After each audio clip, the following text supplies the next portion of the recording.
Take the nearest seat.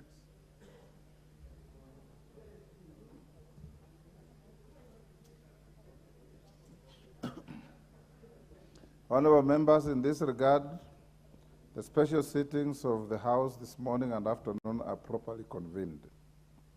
Honorable members, are specified in the Gazette notice, the purpose of the sittings as follows. 1, conveyance of any urgent messages from the President, the National Executive, or the Senate. 2, tabling of any papers with such timelines, including subsidiary legislation. 3, tabling of and notices of special motions on the A, report of the Departmental Committee on Justice and Legal Affairs on the vetting of the nominee for appointment as the DPP. B, joint report of the Departmental Committee on Finance and National Planning and the Senate Standing Committee on Finance and Budget on the vetting of the nominee for appointment as the chairperson of the Board of Directors of the Central Bank of Kenya. And C, report of the Select Committee on the National Government Constituency Development Fund on the approval of the nominees for appointment to the National Government Constituencies Development Fund Board. 4, tabling of a notice of motion on the joint report of the Departmental Committee on Finance and National Planning and the Departmental Committee on Agriculture and Livestock on the memorandum by the National Treasury and Economic Planning on action plans to revive and commercialize state-owned sugar companies. 5, transaction of the following businesses. Consideration of special motions on the 1, report of the Departmental Committee on Justice and Legal Affairs on the vetting of the nominee for appointment as DPP. 2, joint report of the Departmental Committee on Finance and National Planning and the Senate Standing Committee on Finance and Budget on the vetting of the nominee for appointment as the chairperson of the Board of Directors of the Central Bank. 3, report of the Select Committee on the National Government Constituency Development Fund on the approval for appointment of the nominees to the National Government Constituency Development Fund Board. And 4, consideration of a motion on joint report of the Departmental Committee of Finance and National Planning and the Departmental Committee on Agriculture and Livestock on the memorandum by the National Treasury and Economic Planning on action plans to revive and commercialize state-owned sugar companies. B, a first reading of the following bills: the Digital Health Bill 2023 and the Social Health Insurance Bill 2023. C, first reading of any other urgent bill certified as urgent by the Honorable Speaker.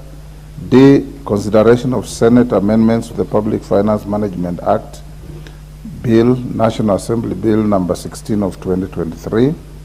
E, voting on a motion for the second reading of the Sugar Bill, National Assembly Bill number 34 of 2023. F, consideration of the Committee of the Whole House and third reading of the Sugar Bill, National Assembly Bill number 34 of 2022.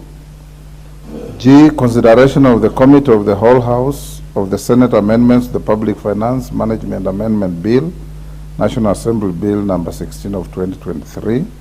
6, consideration of any other priority business certified as urgent by the Honorable Speaker. In this regard, I have consented to a request by the Leader of the Majority Party to include the Privatization Bill, National Assembly Bill number 22 of 2023 for consideration in second reading and in Committee of the Whole House today.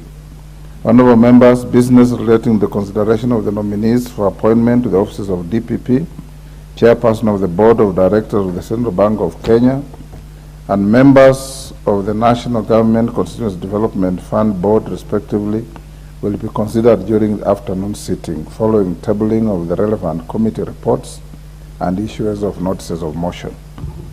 Having said that, honorable members, today's sittings come barely a week after the conclusion of the Africa Climate Change Summit 2023, which was held at the Kenyatta International Conference Center, KICC, from 4th to 6th September 2023.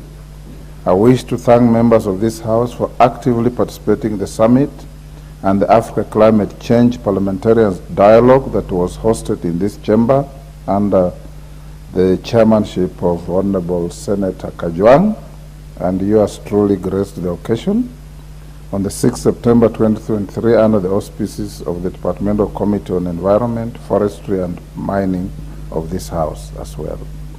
Honorable members, noting the unique role of Parliament in anchoring policy into law and domesticating international obligations on one hand, and exercising oversight of the execution on the other hand, I challenge relevant committees of this House to take up the resolutions of the Africa Climate Change Summit with a view to pursuing the implementation through legislation or regulations. I thank you.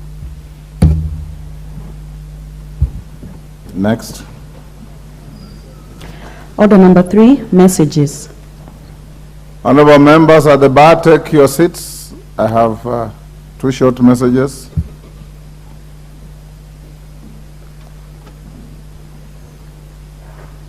Take the nearest seats.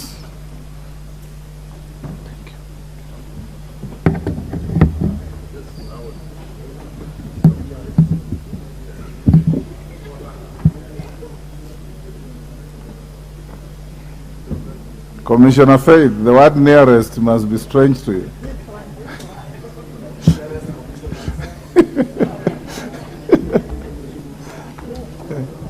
Honorable members, I've got 2 short messages. One on the establishment of the National Dialogue Committee. Honorable members, Standing Order 41-5 relating to messages to and from the Senate provides that if a message is received from the Senate at a time when the House is not in session, the Speaker shall forthwith cause the message to be transmitted to every member and shall report the message to the House on the day the House next sits. In this regard, honorable members, I wish to report to the House that on Thursday, 31st August 2023, being a period within the September 2023 recess, I received a message from the Senate regarding approval of the resolution on establishment of the National Dialogue Committee. In keeping with the House resolution of Wednesday, 15th February 2023, I directed the clerk to transmit the message to all members of the National Assembly via notification number 005 of Wednesday, 6th September 2023. The message conveyed that on Tuesday, 29th August 2023, the Senate considered the resolution on establishment of the National Dialogue Committee and passed it without amendments. Honorable members, you recall that on Wednesday, 16th August 2023, the National Assembly considered and passed the said resolution to facilitate dialogue and consensus building and to recommend appropriate constitutional, legal, and policy reforms on issues of concern to the people of Kenya and referred the matter to the Senate for its concurrence. Honorable members, the concurrence of the Senate concluded the bicameral consideration of the resolution on establishment of the National Dialogue Committee. For the record, the committee has since commenced the execution of its mandate, having been accorded the necessary secretarial facilitation by the clerks of the Houses of Parliament. And I would add that yesterday the co-chairs of the Dialogue Committee called on the Speaker and exchanged some progress report on what they are discussing. Honorable members, you are accordingly informed. The second message is on the passage of 2 National Assembly bills by the Senate. Honorable members, Standing Order 41-5 relating to messages to and from the Senate provides that if a message is received from the Senate at a time when the House is not in session, the Speaker shall forthwith cause the message to be transmitted to every member and shall report the message to the House on the day the House next sits. Further, honorable members, you recall that on Wednesday, 15th February 2023, the House resolved that upon receipt of any message relating to the Senate's amendments to a bill originating in the National Assembly, the Speaker shall forthwith refer the schedule of the Senate amendments to the relevant committee for consideration pursuant to the provision of Standing Order 145, Senate amendments to the bills originating in the National Assembly, and report such fact to the House on resumption. In this regard, honorable members, I wish to report to the House that on Thursday, 31st August 2023, being a period during the September 2023 recess, I received 2 messages from the Senate regarding the passage of 2 National Assembly bills. I further directed the clerk to transmit the messages to all members of the National Assembly via notification number 004 of Wednesday, 6 September 2023. The first message conveyed that on Thursday, 31st August 2023, the Senate considered and passed the Climate Change Amendment Bill, National Assembly Bill number 42 of 2023 without amendments. Honorable members, the passage of the Climate Change Amendment Bill 2023 by the Senate in the same form passed by the National Assembly on Wednesday, 23rd August 2023 concluded the bicameral consideration of the said bill in accordance with Article 110 of the Constitution. In this regard, on Friday, 1st September 2023, I did present the bill to His Excellency the President for assent pursuant to the provisions of Article 110(5) of the Constitution. The bill has since been assented to and is now an act of Parliament. Honorable members, the second message conveyed that on Tuesday, 29th August 2023, the Senate considered and passed the Public Finance Management Amendment Bill, National Assembly Bill number 16 of 2023 with amendments. In the circumstances, this House is expected to consider the schedule of the Senate's amendments to the said bill in the manner contemplated in Standing Orders 145 to 147 of the National Assembly Standing Orders. To this end, honorable members, and in keeping with the House resolution of Wednesday, 15th, 2023, I did refer the schedule of the Senate amendments to the Public Finance Management Amendment Bill 2023 to the Public Debt and Privatization Committee for consideration. It is expected that the committee has concluded consideration of the Senate amendments and should table its report within the morning sitting of today, Thursday, 14th September 2023, in order to guide the House in considering the matters listed under order numbers 12 and 13 of today's order paper. The House is accordingly informed. Thank you. Next order.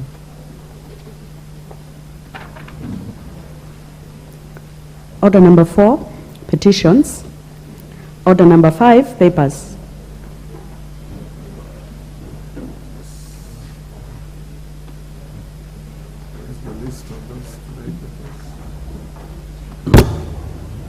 Yes, majority. Thank you, Honorable Speaker. I beg to lay the following papers on the table of the House today, Thursday, 14 September 2023. The Draft Wildlife Conservation and Management National Parks, Reserves and Sanctuaries Regulations 2023, and the explanatory memorandum from the Ministry of Tourism, Wildlife and Heritage. 2, sessional paper number 5 of 2023 on the National Policy on Labor Migration from the Ministry of Labor and Social Protection. Thank you, Honorable Speaker. Thank you, Majority Leader. Chairperson, Departmental Committee on Justice and Legal Affairs. Murugara. Order. Honorable Murugara be part of the proceedings. Yes.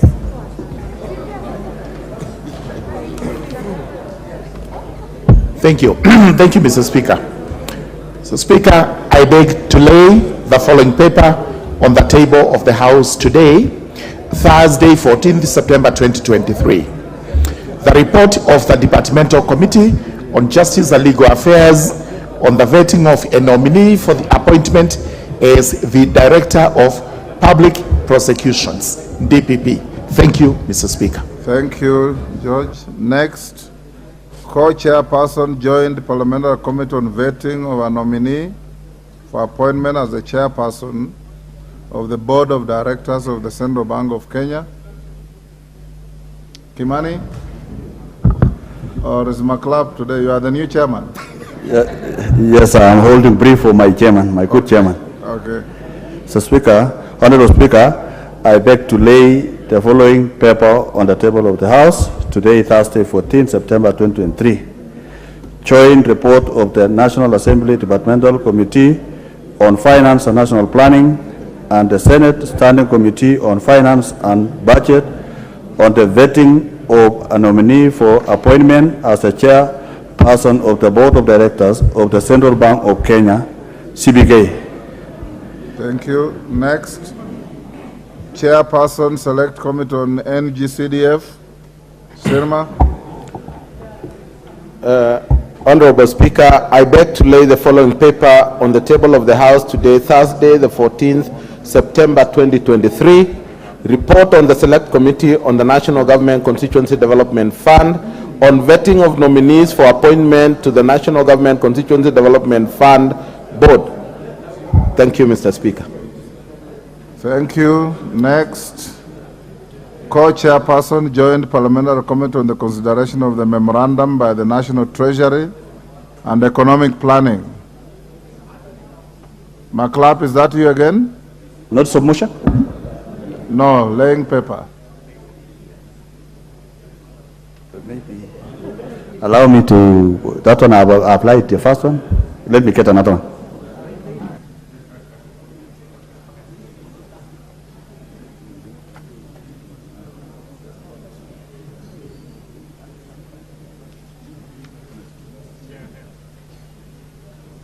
You got?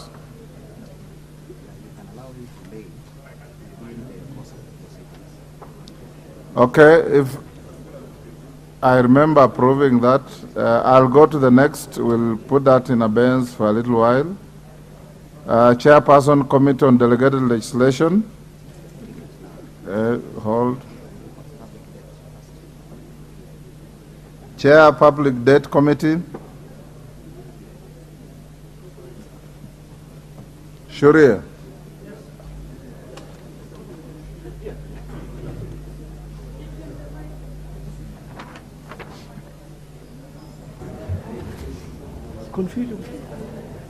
Are you ready? Yes, Honorable Speaker. You don't appear to be. So, sorry, I was informed that this was to be moved by the leader of majority, so that's why I wasn't. It is not moving, it's laying. Oh, it's laying, sorry. Yes. Honorable Speaker, I beg to lay the following paper on the table of the House today, Thursday, 14th September 2023. Report of the Public Debt and Privatization Committee on its consideration of the Senate amendments to the Public Finance Management Amendment Bill, National Assembly Bill number 16 of 2023. I beg to lay. Thank you. Next, Chairperson, Committee on Delegated Legislation. Chepkonga.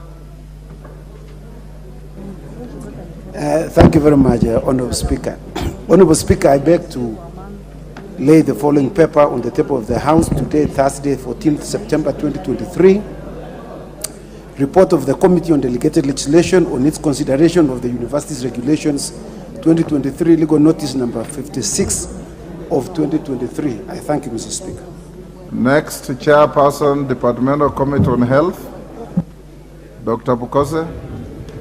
Thank you, Honorable Speaker. Honorable Speaker, I beg to lay the following paper on the table of the House today, Thursday, 14 September 2023, report of the Departmental Committee on Health on its consideration on the Kenya Drugs Authority Bill, National Assembly Bill number 54 of 2022. Thank you, Honorable Speaker.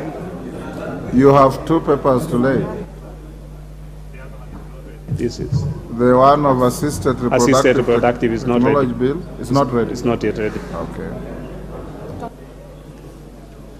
Before we go to the next order, McClap, are you ready now?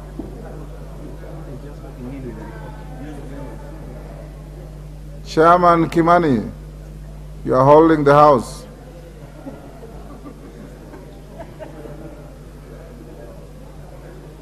Are you ready to table your paper?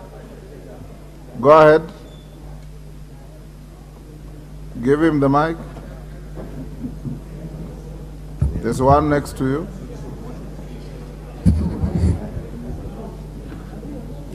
Is paper laying?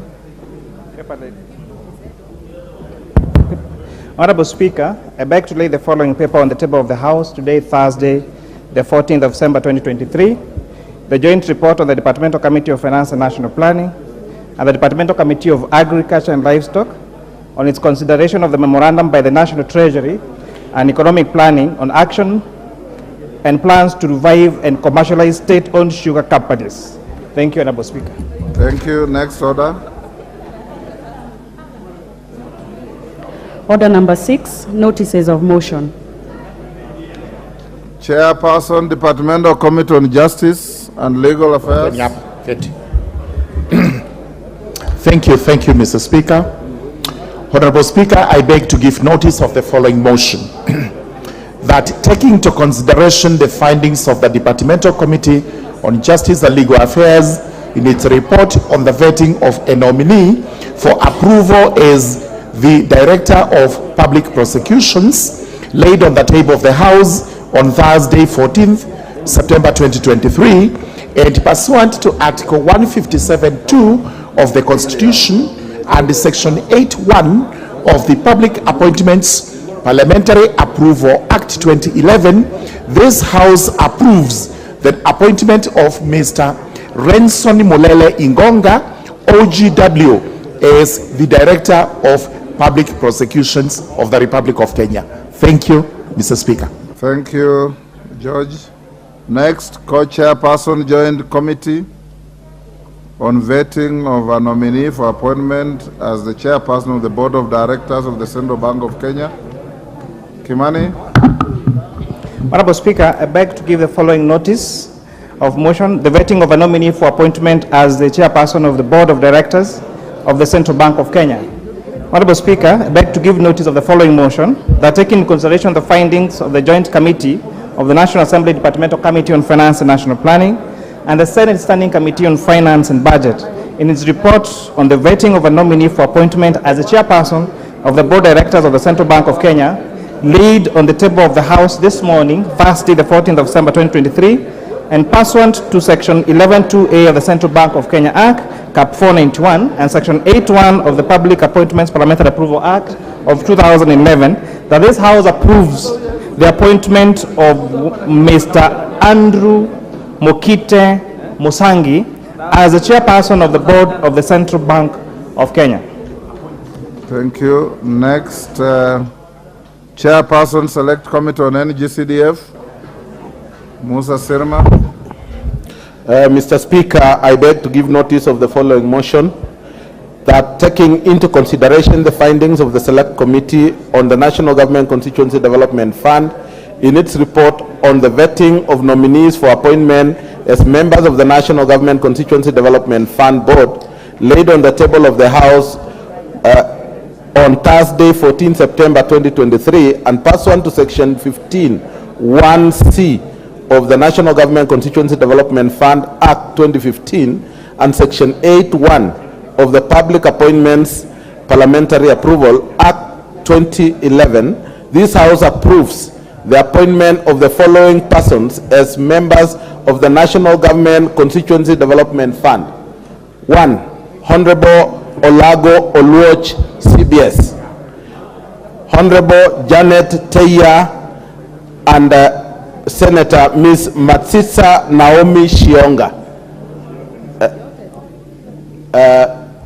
I beg to move.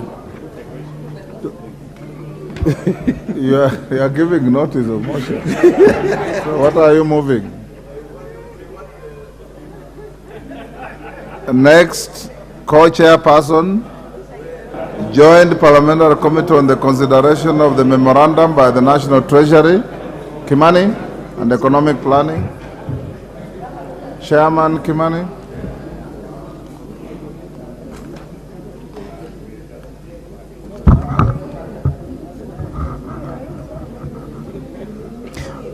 Honorable Speaker, I beg to give the following notice of motion: consideration of the memorandum by the National Treasury and Economic Planning on actions to revive and commercialize state-owned sugar companies. Honorable Speaker, I beg to give the following notice for the following motion: that this House adopts the joint report of the Departmental Committee of Finance and National Planning and the Departmental Committee on Agriculture and Livestock on its consideration of the memorandum by the National Treasury and Economic Planning on action plans to revive and commercialize state-owned sugar companies, laid on the table of the House this morning, the Thursday, the 14th of September 2023. Thank you. Next, Chairperson, Committee on Delegated Legislation. Thank you, Honorable Speaker. Honorable Speaker, I beg to give notice of the following motion: that this House adopts the report of the Committee on Delegated Legislation on its consideration of the Universities Regulations 2023, laid on the table of the House on Thursday, 14 September 2023, and pursuant to the provisions of Section 18 of the Statutory Instruments Act 2013 and Standing Order number 2210, paragraph 4B, annuls in its entirety the university's regulations published as legal notice number 56 of 2023. I thank you, Mr. Speaker. Thank you. Next order. Order number 7, questions and statements. Dawood Rahim. Thank you, Mr. Speaker. Honorable Speaker, pursuant to Standing Order 259D2A, I wish to give report on the untimely demise of the former member of Nordimenti constituency, the Honorable Silas Muriuki Rutere, which took place on the 6th of September at the MP Shah Hospital while he was undergoing treatment. Honorable Speaker, the late Honorable Silas Muriuki was born on January 12, 1945 in Kiadandi Hill, Kanyira sublocation of Ronogwene location in Meru County. He attended Chugu Primary School and later joined Muiteria Primary School, where he graduated and was among the top 12 students who qualified to join the then Canada Intermediate School for his upper primary education.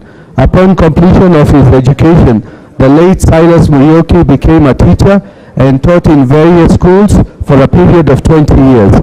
Being a visionary leader, a champion for change, and a true advocate for knowledge and empowerment, the late Honorable Silas Muriuki joined the Kenya National Union of Teachers, NAT, as the Executive Secretary in Meru Branch from the year 1986 to 2001. Honorable Speaker, popularly known as Mwesh, the late Silas Muriuki vied for the Nordimenti parliamentary seat in the year 2007 general elections on the Mazingira Green Party of Kenya, which he won and diligently served from the year 2007 to 2013. He was an astute legislator whose contribution to various parliamentary committees, among them the Library Committee, the Lands and Natural Resources Committee, and the Public Investments Committee, was invaluable. Still a teacher at heart, under his leadership, schools flourished and educational initiatives thrived. He has spearheaded the establishment of new schools, upgraded existing infrastructure, and implemented the establishment of new schools, innovative programs that nurtured and developed young minds by impacting 122 schools and 77 secondary schools through what he referred to as making CDF transformative. His unwavering belief in the power of education was evident in the numerous scholarships and grants he provided, enabling deserving students to pursue their dreams. Mwesh will continue to be adored and deeply missed by various beneficiaries that enjoyed a better learning experience using the CDF. Honorable Speaker, the late Silas Muriuki impact extended beyond the boundaries of education. He believed in the potential of Nordimenti constituency and worked tirelessly to create opportunities for growth and prosperity. From advocating for economic development and fostering community engagement, he left an indelible mark. Honorable Speaker, on my behalf and on behalf of the great people of Nordimenti constituency, I wish to extend my deepest condolences to the family of the late Silas Muriuki for the loss of a remarkable public servant and leader. His spirit and influence will forever resonate in the halls of our schools, in the hearts of our students, and in the progress they continue to make generations to come. Honorable Speaker, with your indulgence, may I request that we all stand to observe a minute of silence in honor of our departed colleague. May the soul of Honorable Silas Muriuki Rutere rest in eternal peace. I thank you, Honorable Speaker. A Member of Parliament of Nordimenti, Rahim Dawood. Mr. Speaker, thank you. Thank you. Honorable members, will you be upstanding to observe a minute silence in honor of our fallen colleague who served in this house in the 10th Parliament?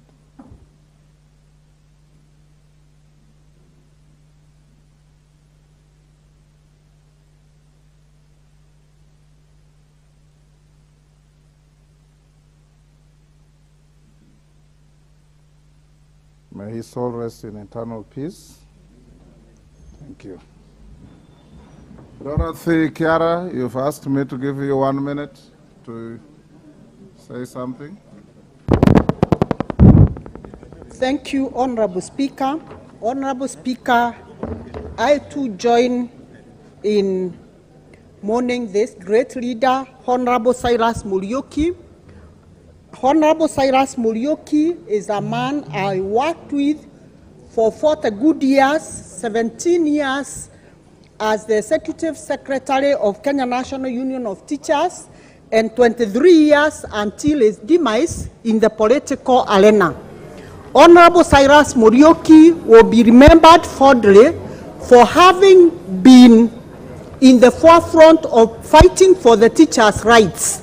He was a true trade unionist, and one remarkable thing is the famous 1997 teachers' strike, where Honorable Muriuki was a staunch Kano follower, and he went and negotiated for the teachers of this country to be awarded 200% salary increment, which has never been awarded in any time in history. Until to date, Honorable Speaker, some of the teachers are still languishing and waiting for this money to hit their accounts. Honorable Speaker, I join the family, I join the North Imenti people, I join the teachers of this country in mourning this great legislator and a fighter for human rights. Thank you, Honorable Speaker. Thank you, Dorothy. Murugara, 2 minutes. Yes, thank you. Thank you very much, Mr. Speaker. Mr. Speaker, allow me on behalf of the people of Tharaka constituency and Tharaka Nithi County, and on my own behalf, to relay our sympathies to the family of the late Silas Muriuki Rotere and the people of the great county of Meru.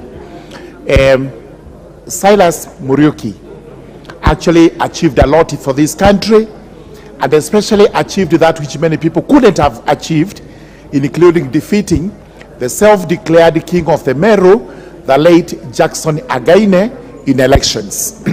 Silas Muriuki was a very humble man. He served the people of North Imenti with a lot of dedication, and also served the teachers' fraternity with a lot of zeal. He is remembered as one of the greatest trade unionists in the country, in which he actually fought for the plight of teachers to have better remuneration, to have better working conditions, and for that he has always been echoed as a leader, a great leader of the country, a great leader of the Meru community, and a great leader of everyone else. Those remarks, may his soul rest in eternal peace. Ngunyi. Sorry, Prendigeri.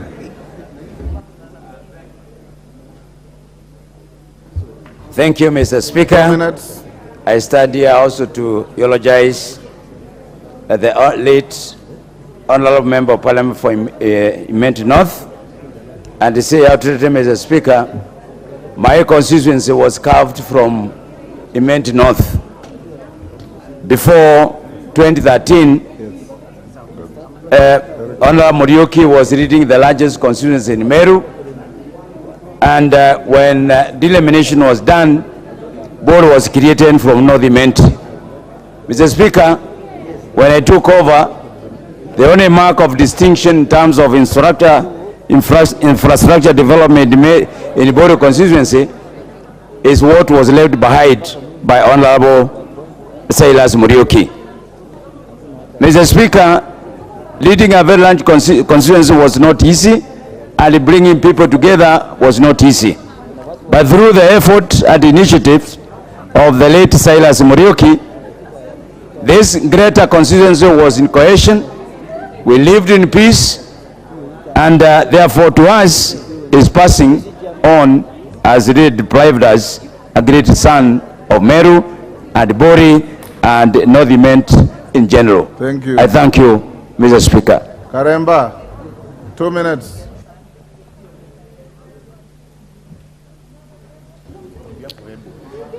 Thank you very much, Honorable Speaker. I wish also to join the rest of the country in mourning this great leader from North Imenti. I knew Silas the Honorable Silas Muriuki as a very humble leader. He was a soft-spoken leader, a leader who was known for championing the interest of the teachers of Kenya. And he'll go down in history as a person who had the best interest of the teachers of Kenya in his heart. He's also known for having done a very good job in his constituency of North Imenti. And I want to say that the people of North Imenti, the people of Meru County, the people of Mount Kenya East have lost a great man in Silas Muriuki, and will never forget him. So I wish to extend my sympathies and those of the people of Runyenje's constituency, to his family, and to the whole country for the loss of this great person. Thank you, Honorable Speaker. Thank you. Sunguli Julius, and then we'll close with Sirma. Mr. Speaker, I wish to also pass my condolences to the family of Honorable Silas Muriuki. Honorable Muriuki was not just a son of Meru, but actually a great son of Kenya. I had a lot of opportunity to serve with him as a member of KANU. He believed in the traditional values of our great party, and we did serve with him. And I remembered him as a person who loved to unite people. He was not divisive. He was quite straightforward. And he believed that loyalty to your cause was a very important thing. I wish to mourn together with the people of Meru and say that for Honorable Muriuki, may God rest him in peace.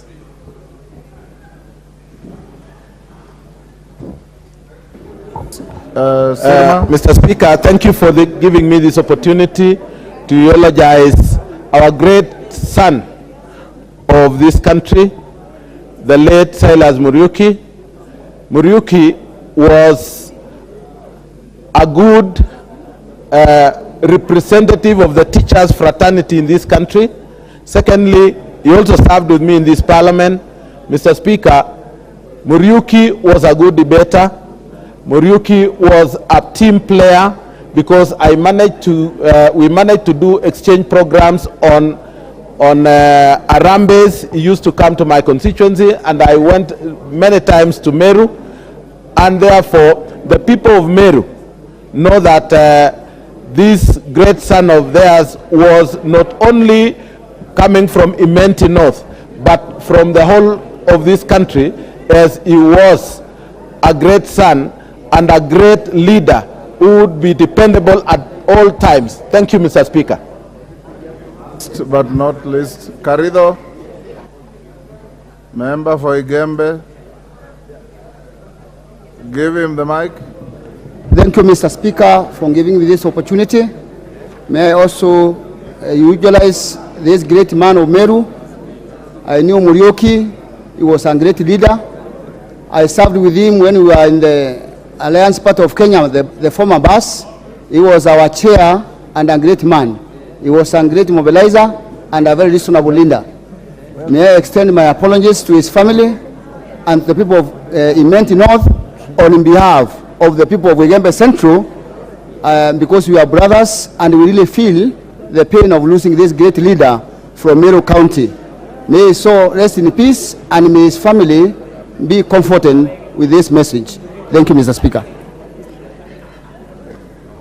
Next order.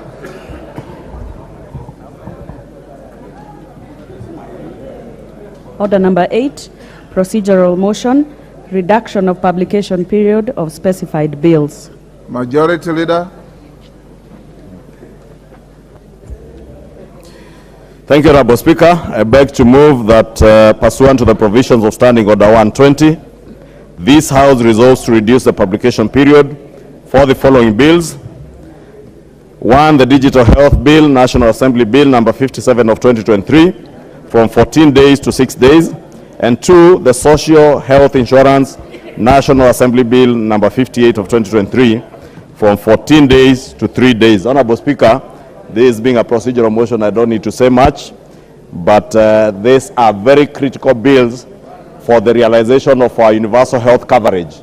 Honorable Speaker, all these members will appreciate the problems that the people of Kenya are suffering from because of a dysfunctional health system, and therefore universal health coverage is an urgent matter, not just for ourselves, but for the country and the people that we represent. And Honorable Speaker, I want to ask the Deputy Whip, Honorable Naomi Wako, to second. Thank you, Mr. Speaker. I second, as this is a very important bill, and for our effectiveness, it is good for us to approve it as soon as possible and implement. Thank you. I second. Order, honorable members. Order. Honorable members, I now propose the question, which is that pursuant to the provision of Standing Order 120, this House resolves to reduce the publication period of the following bills. 1, the Digital Health Bill, National Assembly Bill number 57 of 2023, from 14 days to 6 days. And 2, the Social Health Insurance National Assembly Bill number 58 of 2023, from 14 days to 3 days. I put the question. Honorable members, I put the question, which is that pursuant to the provision of Standing Order 120, this House resolves to reduce the publication period of the following bills. 1, the Digital Health Bill, National Assembly Bill number 57 of 2023, from 14 days to 6 days. And 2, the Social Health Insurance National Assembly Bill number 58 of 2023, from 14 days to 3 days. As members of that opinion say aye. Aye. Will those of the contrary opinion say nay? The ayes have it. Next order.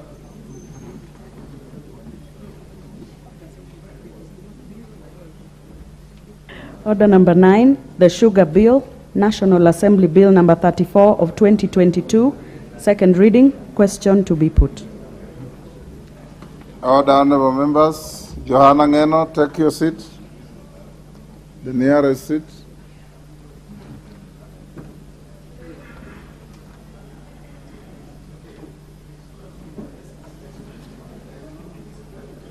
Paulo, you freeze where you are.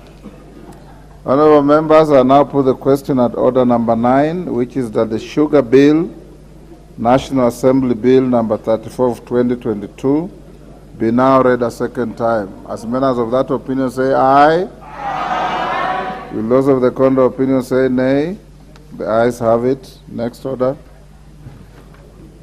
A bill for an act of parliament to provide for the development, regulation, and promotion of the sugar industry, to provide for the establishment, powers, and functions of the Kenya Sugar Board, and for connected purposes. Thank you. Next order. Order number 10, the Digital Health Bill, National Assembly Bill number 57 of 2023, first reading. A bill for an act of parliament to provide for the establishment of the Digital Health Agency, to provide a framework for provision of digital health services, to establish a comprehensive integrated digital health information system, and for connected purposes. Thank you. Next. Order number 11, the Social Health Insurance Bill, National Assembly Bill number 58 of 2023, first reading. A bill for an act of parliament to establish the framework for the management of social health insurance, to provide for the establishment of the Social Health Authority, to give effect to Article 43, 1A of the Constitution, and for connected purposes. Thank you. Next order. Order number 12, motion, consideration of Senate amendments to the Public Finance Management Amendment Bill, National Assembly Bill number 16 of 2023. Majority Leader, that is your motion, or is it Sharia who is moving?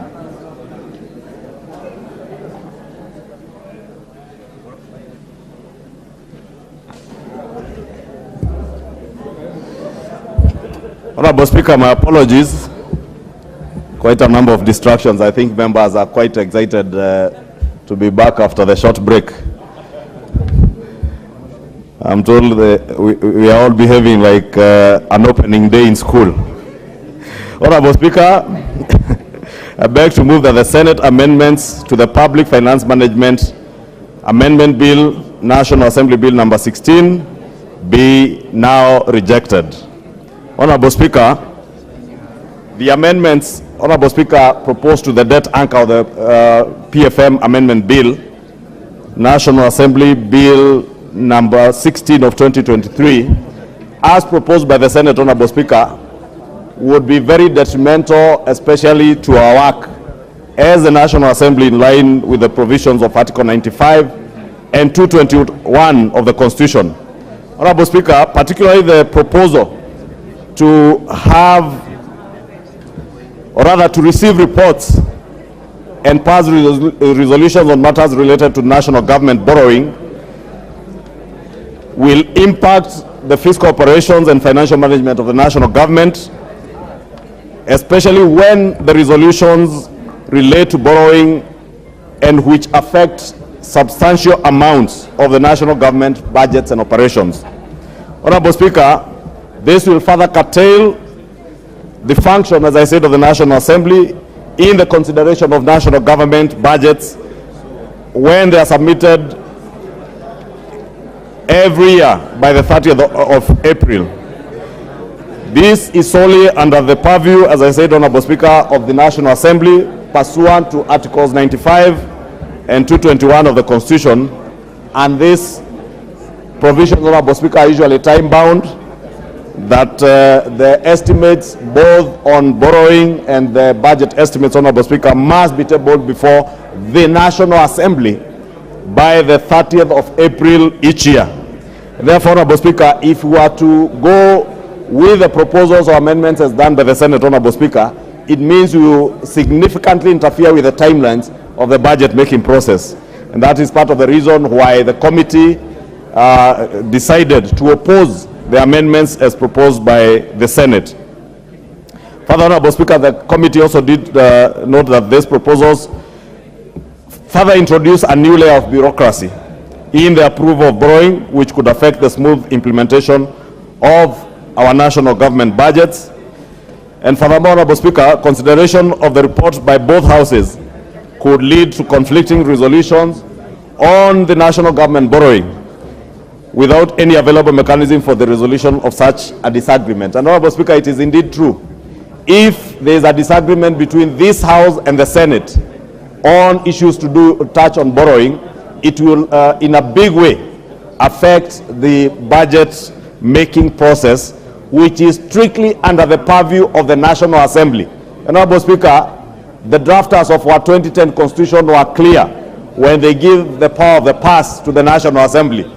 And I note the Honorable John Buddy is back in the House, Honorable Speaker. And having been in this House at the time when we began implementation of the 2010 Constitution, and being an accomplished accountant, he will tell you that the power of the purse having been given under Articles 94 to 96 to the National Assembly, Honorable Speaker, and also in line with Article 221, we must jealously protect that power and mandate given to this House. And therefore, I want to agree that we move this House to reject the amendments done by the Senate.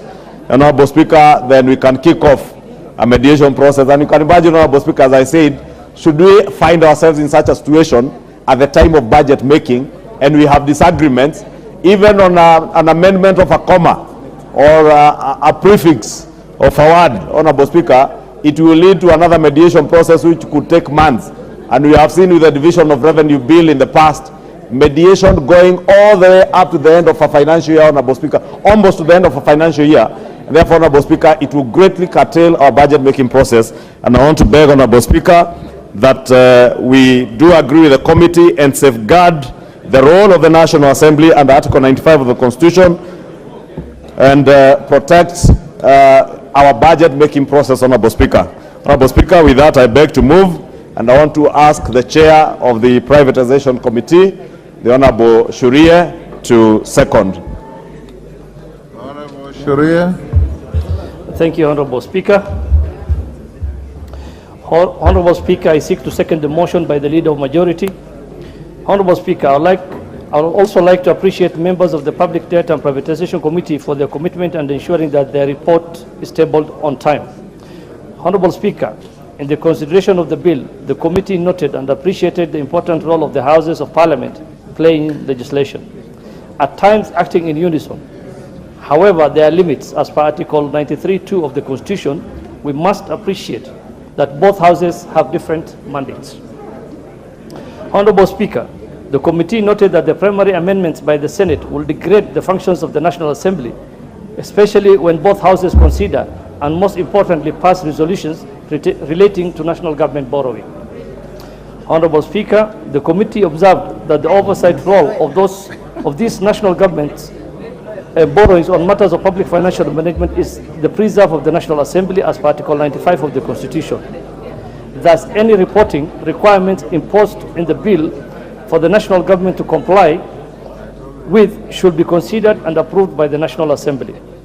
This, according to the committee, will reduce conflict whereby two houses may give conflicting resolutions and equally reduce bureaucracy in the matter of assessing the operational of debt threshold. Honorable Speaker, this House notes the critical role that public debt plays today. As such, it seeks to spearhead legal reforms to ensure fiscal policies are sustainable through fiscal consolidation measures. In fact, research has shown that countries that enact reforms have had their debt to GDP ratio fall by 3% on average over a multi-year period. Honorable Speaker, the amendments as adopted by the National Assembly are intended to kickstart this process. We propose that we do not lose sight of this. Honorable Speaker, with this, I beg to second. Order, honorable members. Karemba, order. Majority Leader, take your seats. Honorable members, before I propose the question, you should note that if we are rejecting the amendments by the Senate, the upshot will be to go to mediation. And if the mood of the House will be that you are agreeing with the Majority Leader and the committee chairman, then we limit debate as much as possible in the interest of time, so that you give me an opportunity in the afternoon to give you a communication nominating members to the mediation team to go and sit with the senators. I have been requested by the Honorable Farah Maalim that I give him 2 minutes to say something. So after I propose the question, I'll give him 2 minutes, then I'll put the question. Honorable members, I now propose the question, which is that the amendments to the Public Finance Management Amendment Bill, National Assembly Bill number 16 of 2023, be now rejected. Farah?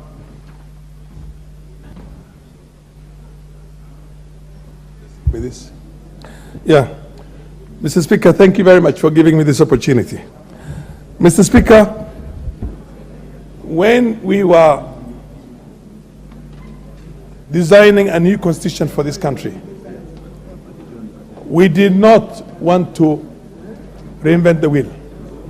We basically were looking at all. Mr. Speaker, can you protect me from Sarasia, from all these members who are here consulting very loudly? Honorable members at the dispatch box, take your seats.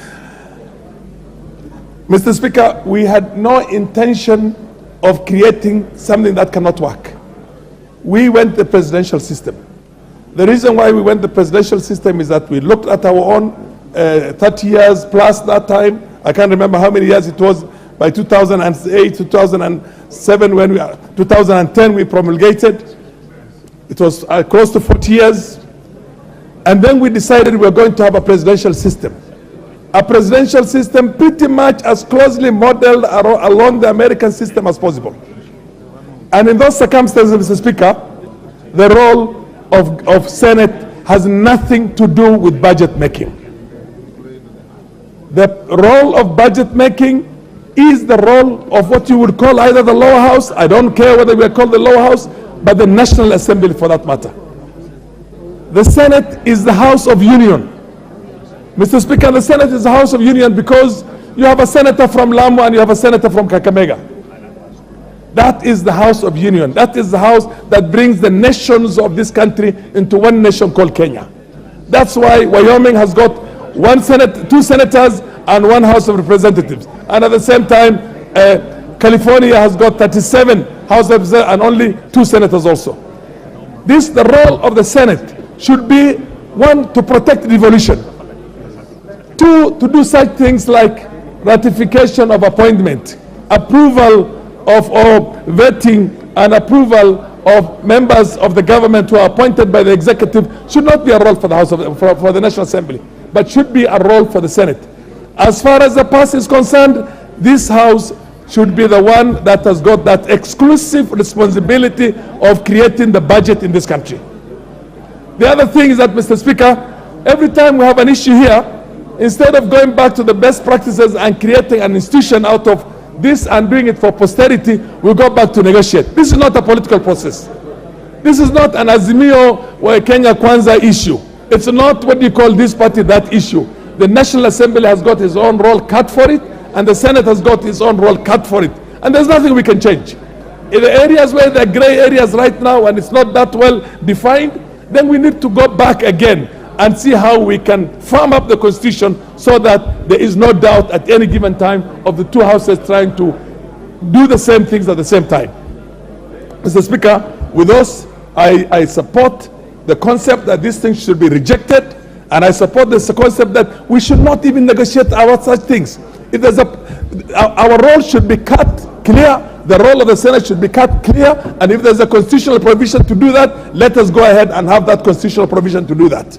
Senate has got the role of protecting devolution and doing the determination and the criteria to be used for the amount of money that is devolved in the manner it's going to be distributed between the different counties. But not something central like this. This one is the house of, what do you call this house, the National Assembly, and we should not have any issue about such things. Thank you. Thank you. John Badi, I'm told you. Please take an average of 2 minutes each, or even 1 minute. Actually, Mr. Speaker, I agree with you. I think what Senate is trying to do, Mr. Speaker, would be rewriting our Constitution. There's nothing wrong if Senate wants a little bit more power. I thought we gave them too little power in terms of financial management, but that should be done in a procedural manner. We amend the Constitution and allow more leverage to the Senate. But as it is, Mr. Speaker, I'm in concurrence with the committee that we need to reject this proposal. Thank you, Mr. Speaker. Makali Mulu, take 1 minute also, and I'll finalize with Omboko Milemba 1 minute. Yeah, thank you, Honorable Speaker. Honorable Speaker, I do agree with my colleagues in terms of what they are saying. The truth of the matter, Honorable Speaker, is the matters public debt are closely associated with budget deficits. And this is a budget for the national government. I mean, it's the totality of the budget. And where there is need to borrow, even at the county level, because if you look at the Constitution, Honorable Speaker, the Senate is supposed to be promoting the interests of the counties. So even where counties are expected to borrow, Honorable Speaker, they are always guaranteed by the national government. So matters public debt are at national level, and the only thing which Senate can do, Honorable Speaker, is by a resolution of the House, the Senate, is already provided for in Article 211. They can actually, by resolution, get a lot of details relating to debt issues, but not by straight arrangement where they get reports straight from the Treasury to them. So on those bases, Honorable Speaker, I think it's important we don't rewrite the Constitution. So I support the rejection, Honorable Speaker. Thank you. Thank you. Last, Omboko Milemba, 1 minute. Thank you, Honorable Speaker. Just in 1 minute, that Article 93 speaks very clearly about the 2 houses created, Senate and the National Assembly. But 95 proceeds to speak about the roles of the National Assembly and the Senate. And in 95, the matters, budget, and the powers of this country, like in many other jurisdictions, is under the purview of National Assembly. And as a member of this committee, when we looked at it, Honorable Speaker, we realized that this could be a very small but direct encroachment on the powers otherwise that are bestowed on the National Assembly. And if allowed, we would have actually redrafted our own constitution, and therefore we advise that we reject this and have the Senate do its work as prescribed in Article 96, and the National Assembly do its functions as prescribed in Article 95. Furthermore, and lastly, Honorable Speaker, it will create another layer of bureaucracy in the budget-making process, because borrowing is part and parcel of the budget-making process. If that happens, the timelines that are so envisaged in the Constitution will actually be breached, and therefore I support the rejection. Thank you, Honorable Speaker. Order, honorable members. Order, take your seats or freeze wherever you are. Honorable members, I now put the question, which is that the Senate amendments to the Public Finance Management Amendment Bill, National Assembly Bill number 16 of 2023, be now rejected. As members of that opinion say aye. Aye. Will those of the contrary opinion say nay? The ayes have it. Next order.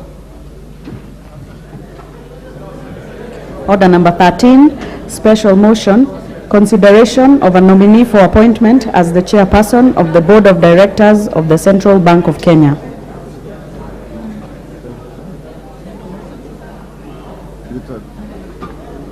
Yes, Kimani, chairperson, finance. Where is Kimani? Has been here? Yes. Is your motion now? Central Bank. You can now ask Shole to come. Ask Shole.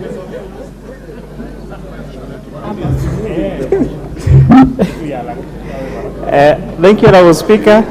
Mr. Speaker, sir, I raise that this House approves the joint committee report on the approval hearing of Mr. Andrew Mukite Musangi as the chairperson of the Central Bank of Kenya. Mr. Speaker, sir, before setting the specifics of the approval hearing, it is befitting to understand the motivation behind this vetting exercise, Honorable Speaker. Article 231 of our Constitution establishes the bank, the Central Bank of Kenya, which, Honorable Speaker, is an institution responsible for formulating monetary policy, promoting stability in the economic space, issuing currency, and performing other actions as may be confirmed by an Act of Parliament. Section 11(2)(a) of the Central Bank of Kenya Act, Honorable Speaker, establishes the office of the chairperson of the Central Bank, who is appointed by His Excellency the President through a transparent and competitive process with the approval of the National Assembly, with the approval of Parliament. Honorable Speaker, the chairperson oversees all the board meetings and should be an individual who is knowledgeable and experienced in matters of monetary policy, financial, banking, and economic matters, and other disciplines as stipulated in the Central Bank Act. Honorable Speaker, the President nominated Mr. Andrew Mukite Musangi for the position of the chairperson of the Central Bank of Kenya and communicated the same through to the National Assembly and the Senate. Honorable Speaker, yourself and the Speaker of the Senate did direct that a joint committee of Finance and National Planning of the National Assembly and the Standing Committee of Finance and Budget of the Senate to conduct approval hearings and submit a report to this House, Honorable Speaker. An advertisement was made in all the dailies and gazettement of the time and approval for this candidate, Honorable Speaker, specified. We invited members of the public to submit written or written memoranda on the candidature of Mr. Andrew Mukite Musangi. It is good to report, Honorable Speaker, that we did not receive any memorandum from the public, especially adversarial, on the appointment of Mr. Andrew Mukite Musangi. Mr. Speaker, the nominee appearing before the joint committees showed that he had a vast knowledge and experience in matters of finance, monetary and economic matters as stipulated by the Central Bank of Kenya Act. He was Honorable Speaker, when it asked him of the question of how to tame the high cost of debt, Mr. Andrew, the nominee for the chairperson of the central bank, described to the committee that there was need to have a strategy on responsible fiscal management, monetary stability, and a dedication to transparency and a collaboration to achieve long-term economic growth, as well as reduction in the overall debt by putting in place measures to bring about competitive debt pricing. Madam Speaker, the nominee holds a Bachelor of Law degree from the University of Hull in the United Kingdom, and additionally, he holds a postgraduate diploma in law from the Kenya School of Law. He has also attended various trainings across the world on matters of corporate governance. It is also key to know that, the Honorable Speaker, the candidate, he is a director of very many institutions, especially financial institutions, to name just a few, Vipingo PLC, to Rivers, among others. Mr. Mukite, Honorable Speaker, has 28 years of experience, including and especially legal practice. Key to note, Honorable Speaker, was that during his practice in law, most of his clients were bank institutions. And therefore, Honorable Speaker, we have a candidate who understands the banking sector, having represented most of these banks in many matters in the court in his 28 years of experience as a lawyer, Honorable Speaker. In accordance to Section 11(7)(a) of the Central Bank of Kenya Act, which necessitates that a candidate to be approved to be a chairperson of Central Bank of Kenya must be a Kenyan citizen, we would like to confirm this to this House that actually one Mr. Andrew Mukite Musangi is a Kenyan citizen. Honorable Speaker, we tasked the candidate on several matters, especially the issue of cryptocurrencies and digital currencies. And Honorable Speaker, it was interesting that to note that the candidate talked about having a central bank-backed digital currency. And especially in this space where we're talking about bitcoins and cryptocurrencies and talking about many Kenyans and global citizens losing a lot of money in this particular sector, just to name the most recent collapse of FTX in the United States of America, Honorable Speaker, shows that the time is ripe to stop using liquid currency, to stop using notes, to stop using coins, and the revitalization of mobile money, for example, Honorable Speaker, the use of M-Pesa and Equitel money and all the other mobile wallets actually has shown the world that it is possible to have those transactions being done without necessarily liquid carrying money in cash, Honorable Speaker. So most importantly, we put him to task, and we're looking forward to, for the first time, Kenya becoming a lead again, not just in mobile money transfer, but having a central bank-backed digital currency. And this, Honorable Speaker, will also go a long way in harnessing matters in preventing cybercrime, ensuring that there is a protection of money of Kenyans, Honorable Speaker.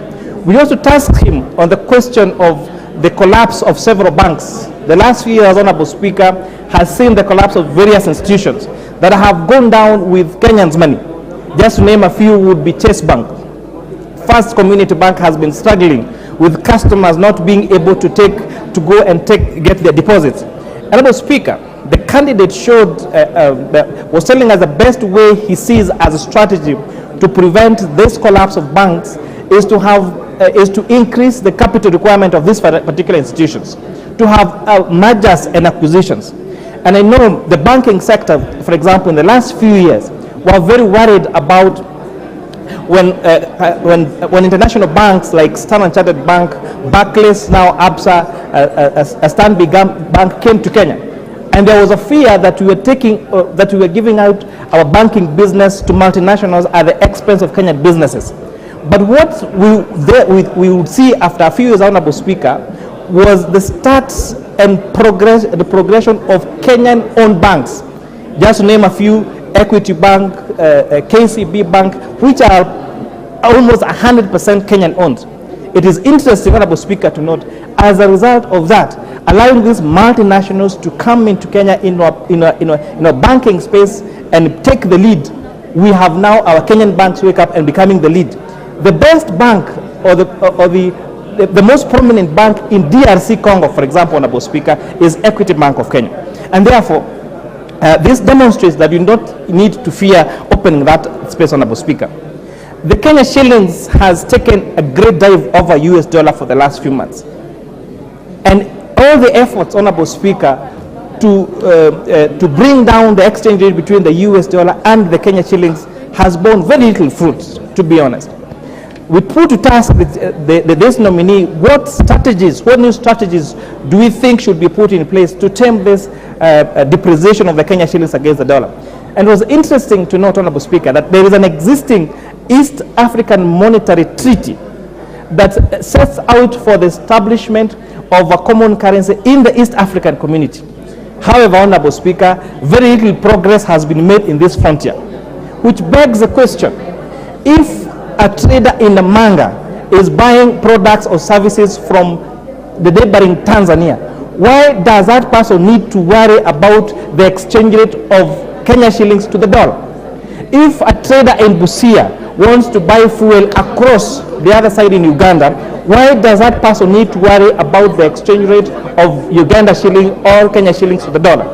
We have become slaves of this dollar, Honorable Speaker, and the high time the central banks of East Africa, the leadership, the political leadership of East Africa, puts to rest the matter of this interest rate, that someone sitting in a far-off country determines what value our shillings are through the establishment of the East African Community currency, and hopefully moving forward, even having an Afro currency.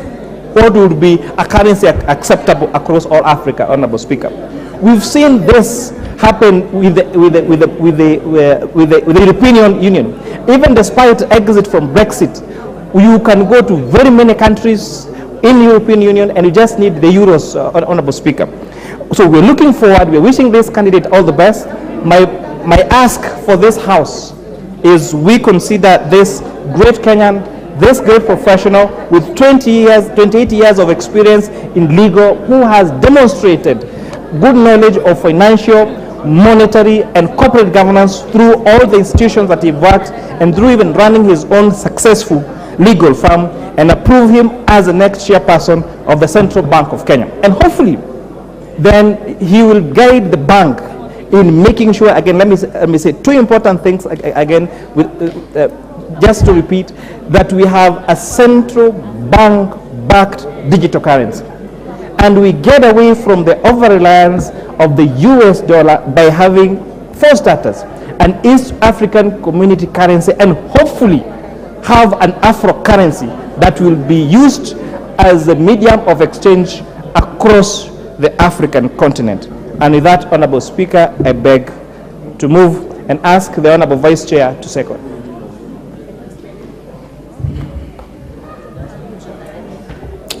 Thank you, Honorable Speaker. I rise to second the report for the nomination of Chairperson of the Central Bank Board. Madam Speaker, I do not want to belabor the point. I think the Chair has given our committee position, but I only want to say the nominee is very qualified, Madam Speaker. This House should release him to go and perform his duties as Chairperson of the Central Bank, Madam Speaker.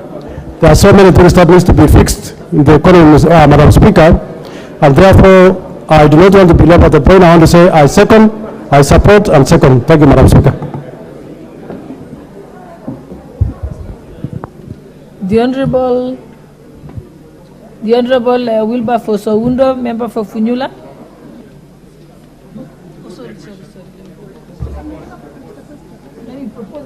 Let me propose the question. Honorable members, I now propose the question that, taking into consideration the findings of the Joint Committee of the National Assembly, Departmental Committee on Finance and National Planning, and the Senate Standing Committee on Finance and Budget, in its report on the vetting of the nominee for appointment as the chairperson of the Board of Directors of the Central Bank of Kenya, laid on the table of this House on Thursday, 14th, 2023, and pursuant to Section 11(2)(a) of the Central Bank of Kenya, Cap 491, and Section 8(1) of the Public Appointments Parliamentary Approval Act of 2011, this House approves the appointment of Mr. Andrew Mukite Musangi as the chairperson of the board of the Central Bank of Kenya.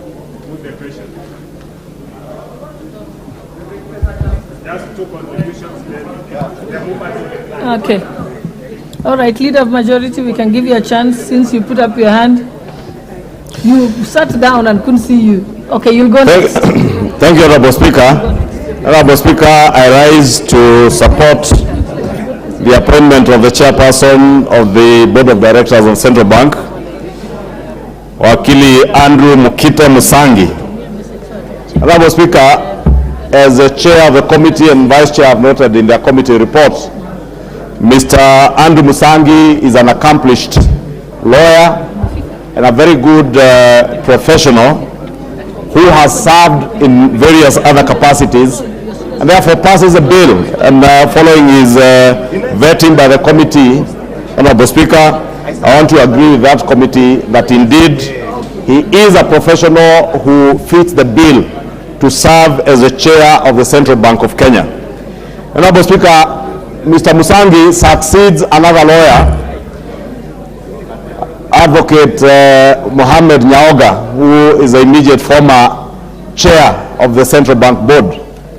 Honorable Speaker, I don't know what preference is there for lawyers to head this board, but probably because they have done well before, Honorable Speaker, but I don't support Andrew Musangi because he's an advocate or a lawyer, but more so because, as I said, he's an accomplished professional, a man whose integrity is unquestionable, and I want to encourage Andrew Musangi to continue working as the chairperson of the Board of Directors of the Central Bank without entertaining anything that would jeopardize either his own integrity, that of the board, or of the management of the Central Bank of Kenya. Andrew Musangi now heads a board, Honorable Speaker, that is also under very capable leadership at the managerial level under former PS, Dr. Thuge, who is now the governor of the Central Bank of Kenya, and former PS Susan Koech, who is now the deputy governor of the Central Bank of Kenya. Honorable Speaker, it is my prayer and hope that as they govern the Central Bank of Kenya under Chairman Musangi and this board, they will work to ensure that the integrity of our financial or banking sector is safeguarded, Honorable Speaker. That Kenyans put their money in banks knowing that that bank will not collapse the following day, Honorable Speaker.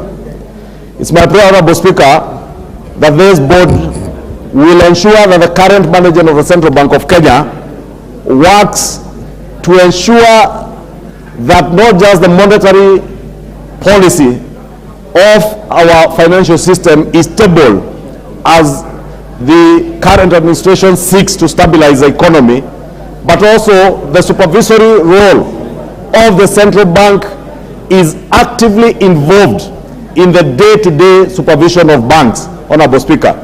And talking about banks, Honorable Speaker, this goes also into other financial sector institutions that are governed under the Central Bank Act. And particularly, Honorable Speaker, having under this administration established the Hustler Fund. You know, Honorable Speaker, before we had issues with predatory lenders, especially in the digital space. And I'm glad that this now has been sorted out by the Hustler Fund, that to a large extent now Kenyans can be able to borrow money, not by going to Shylocks, but going, just dialing the prefix digits for the Hustler Fund and accessing funds without having to know anybody, Honorable Speaker. And this is a progression, Honorable Speaker, that we want to see Central Bank encouraging even our banking sector players. That tomorrow, Honorable Speaker, you do not need to know any bank manager or any credit officer in a bank to access credit. Honorable Speaker, that banks will be encouraged now to develop products like the Hustler Fund, where business people, on the basis of their credit rating, can be able to borrow and access credit in this economy, Honorable Speaker, without necessarily having to know anybody. Honorable Speaker, I will speak about the supervisory role of not Parliament, but of the Central Bank of Kenya. In the past, Honorable Speaker, we have seen laxity. And Kenyans get surprised when a bank collapses and there is a run on a bank when Kenyans walk into that bank to try and withdraw their money, and they are told, oh, sorry, you can't withdraw your money, the bank is collapsing. Honorable Speaker, it is my prayer that under Andrew Musangi, the board will ensure that the supervisory role of the Central Bank of Kenya over the banking sector is efficient and effective. And that means they must do this work almost on a daily basis, Honorable Speaker. And it's not enough, Honorable Speaker, for Central Bank to sit, officers to sit in the Central Bank of Kenya and expect to just review reports sent to them by the banking sector players. They must conduct impromptu checks on banks, and especially where it is said, Honorable Speaker, in English, by the English or whoever said it, Honorable Speaker, that there is smoke, there is fire. So whenever Central Bank hears or smells smoke in any bank in this country, Honorable Speaker, they must know there is likely to be fire and be proactive to ensure that they safeguard the assets of the Kenyan people that they put in these banks. Honorable Speaker, let me not say much because it's just an approval process, but I request members to indeed agree with the committee and support Mr. Andrew Musangi to now serve as the next chairman of the Central Bank of Kenya, as we encourage him to serve with diligence, serve with a high sense of integrity and a high sense of nationalism and patriotism, knowing that he's now charged with the responsibility of safeguarding huge assets, national assets, and assets belonging to many depositors in this country when he serves as a chair of the board of the Central Bank of Kenya. With those many remarks, I beg to support. The Honourable Member for Funyula, Professor Wilberforce. Thank you, Honourable Speaker, for this opportunity. On the onset, let me stand and say I support the committee report proposing the appointment of Mr. Andrew Musangi as the chairman of the board of the Central Bank of Kenya. Honourable Speaker, in any organized economy, the central bank is truly central to the economic performance, is truly central to the monetary stability, is truly central to capital formation. Just compared to the Federal Reserve of the United States of America, the Bank of England, and all over the world, Honourable Speaker, a failure by the central bank in the discharge of their mandate, the discharge of their functions, in the issues of integrity and accountability, will send the economy in a spiral. That's why when we stand here today, Honourable Speaker, we support the appointment of Mr. Musangi, but we need to put it very clear to him and the entire fraternity management of the Central Bank of Kenya that they've got a sacrosanct duty to ensure that this economy is running, Honourable Speaker. Honourable Speaker, he becomes the chair of the Central Bank at the most tumultuous moment in the life of this country. The exchange rate is heading to the north at 150 shillings for the dollar, high inflation rate, Honourable Speaker, high credit squeeze in the market, Honourable Speaker, because the national government has decided to compete with the local mwananchi for the limited financial resources in the market. Honourable Speaker, we are faced with spiraling cost of living, and these are now the things, Honourable Speaker, the monetary policy.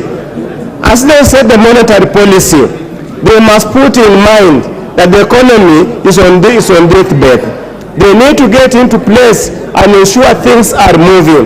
Honourable Speaker, in this country, we need to create capital. We need to create debt to enable us run businesses. Honourable Speaker, that has not been happening at the Central Bank of late, because many times when they stand up, they always increase the monetary, within the monetary policy committee, they always increase the rate, the base rate. So consequently, the rate at the banks always increase. Honourable Speaker, it's time they also looked at the strength and the health of the various banking institutions in this country. They also need to look into the informal lending institutions in this country, the Shylocks, those informal lending institutions that are truly pulverizing our people. With those few remarks, Honorable Speaker, I support the appointment.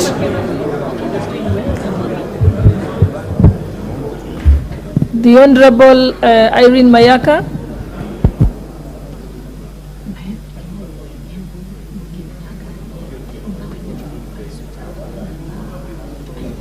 Thank you, Honorable Speaker. And Honorable Speaker, I also stand to support the report from the committee. And Honorable Speaker, I just want to say that Wakili Andrew Misangi, having myself worked in the banking industry and having interacted with him in terms of his assistance and support to a lot of the commercial banks on policy reforms, I also want to support him.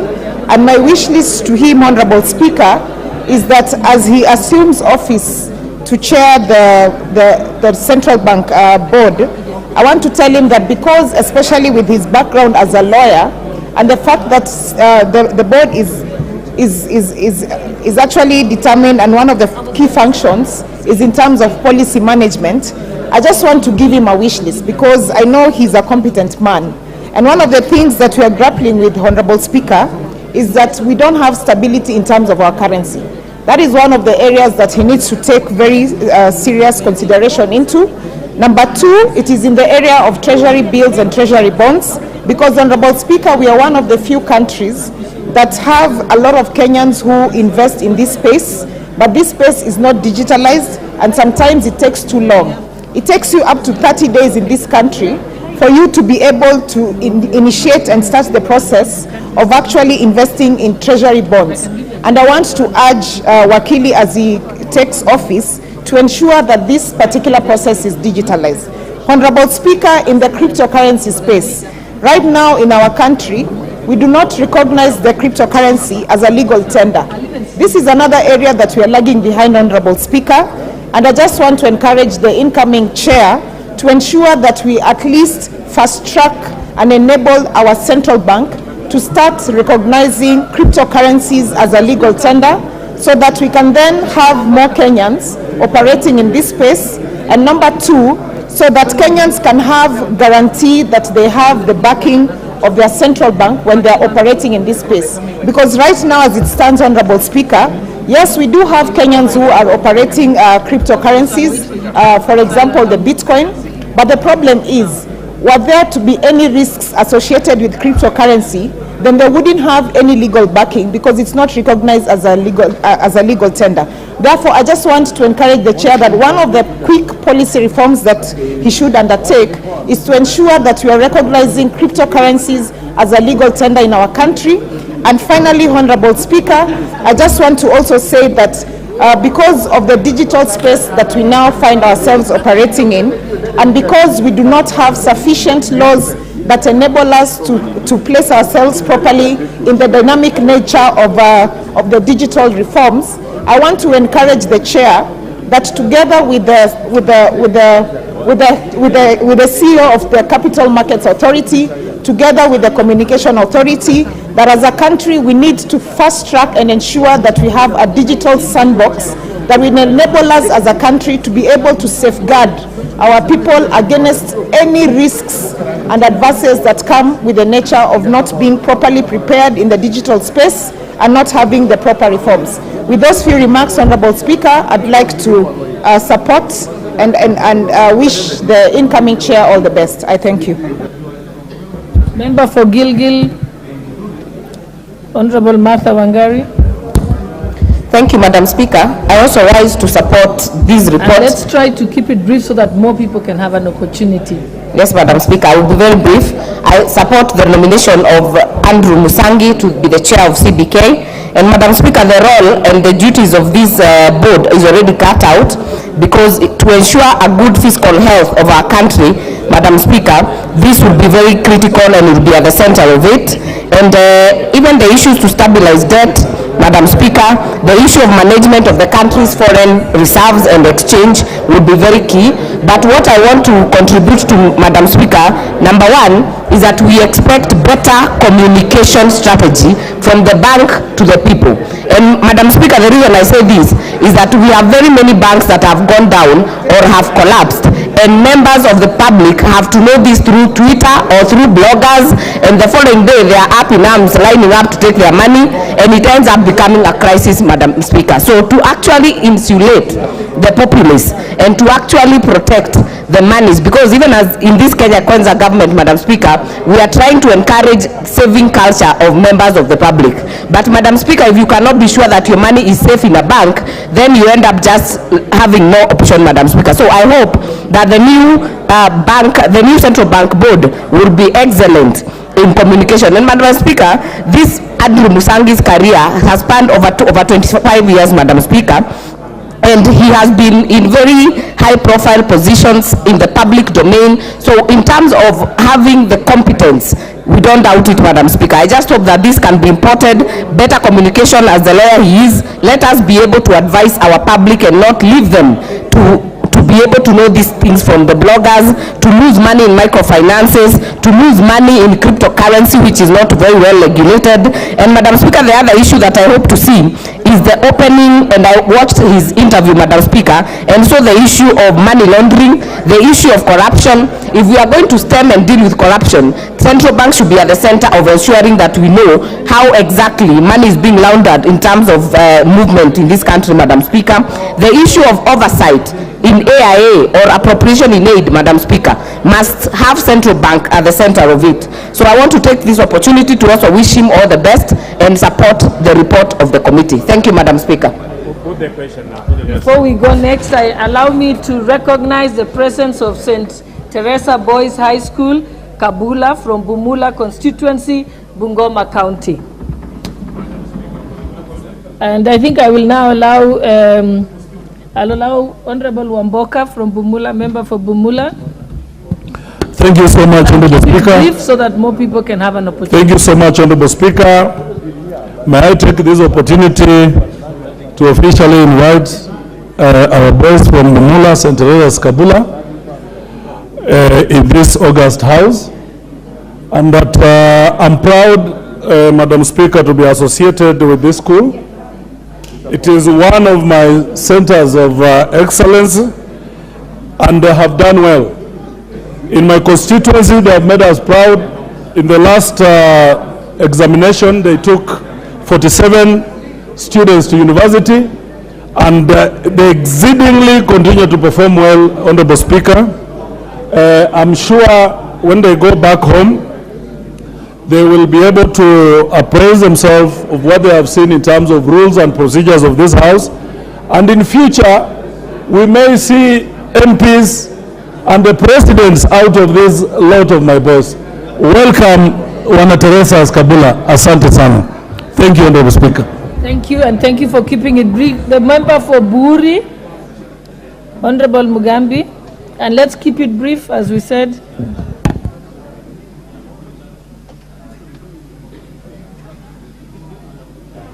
Thank you, Madam Speaker. I rise to support the appointment of the nominee, Ms. Msangi, to the position of the Chairman of Central Bank.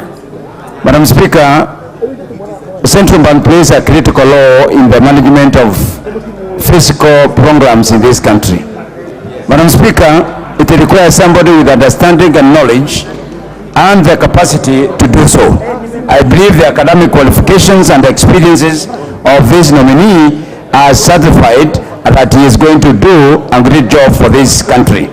Madam Speaker, there is a time when we almost lost the relationship between the fiscal management policy of this country and the other parts of the economy.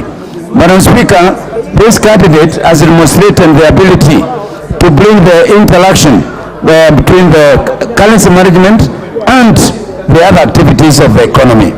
Madam Speaker, it is our wish that this candidate will be fast forward in thinking, because there are so many new developments in the fiscal arena of our economy. I therefore, Madam Speaker, support and I hope that he is going to take the seat, looking forward, because really this country needs to be guided. Somebody said communication is key, and I hope this chairman is not going to be like other chairmen who just take the position and vanish within the offices. Thank you, Madam Speaker. The Honorable Bernard Ochieng. And again, keep it brief. Boss. Thank you so much.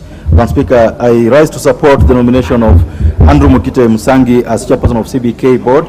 Madam Speaker, just to remind Councillor Andrew that he becomes chair of the CBK board at a very volatile. Madam Speaker, I can't be able to hear myself because of. I'm not able to hear myself, so I can't contribute. Kindly keep your consultations low. So Madam Speaker, it's a very volatile economic environment, and Madam Speaker, in this environment, banks are making very heavy profits, yet Kenyans are suffering. Madam Speaker, you have shown where we have lenders who are taking motorcycles from Kenyans, predatory lenders who are not able to look at the economy and say that we need to build this economy by allowing borrowers to pay in a manner that reflects their earnings. Madam Speaker, I wish to note, Madam Speaker, that in the last 3-4 years alone, the interest rates have risen very steadily, Madam Speaker, even as the economy goes on, Madam Speaker. Madam Speaker, financial inclusion is something that is very key, but we cannot assume that because of M-Pesa, we've reached a level where everyone else is included, Madam Speaker. We need to ensure that inclusion includes being able to access credit at rates that encourage economic activity, does not kill the goose that lays the golden egg, Madam Speaker. Madam Speaker, as we speak, the shilling is on a free fall. We are looking upon the CBK and the CBK board to help the country so that we're able to trade without the inhibitions of the strengthening dollar, Madam Speaker. I support the nomination of Andrew Mukite Musangi. The Honorable Member for Rangwe, Lilian Gogo. Thank you so much, Honorable Speaker. I also rise to support the nomination of Advocate Musangi to be chairperson of the Central Bank of Kenya, and at the time that is being nominated and eventually, if approved, is going to take office. Honorable Speaker is getting into office at a time that Kenya has so many issues. Honorable Speaker, our students studying abroad are suffering because of the dollar rate to the Kenya shilling. When we do our exports, Honorable Speaker, the return on the value of our export is very low because of the exchange rate, Honorable Speaker, and we can barely make profit. So, as I rise to support this, Honorable Speaker, I would urge the nominee to really take Kenya at heart, think of the poor Kenyans who are depending on him to stabilize the economy from point of information. I know he's a strong team. I know the deputy governor of Central Bank, the Honorable former PS, Dr. Susan, is a personal friend of mine, and the governor also. And I know it's a strong team that is going to work to the best interest of Kenyans. So I support Honorable Speaker, and I hope that they sail through and run our country positively, especially on bringing up our economy to where it should be. I thank you. Thank you. The Honorable Edward Muriu, Member for Gitanga.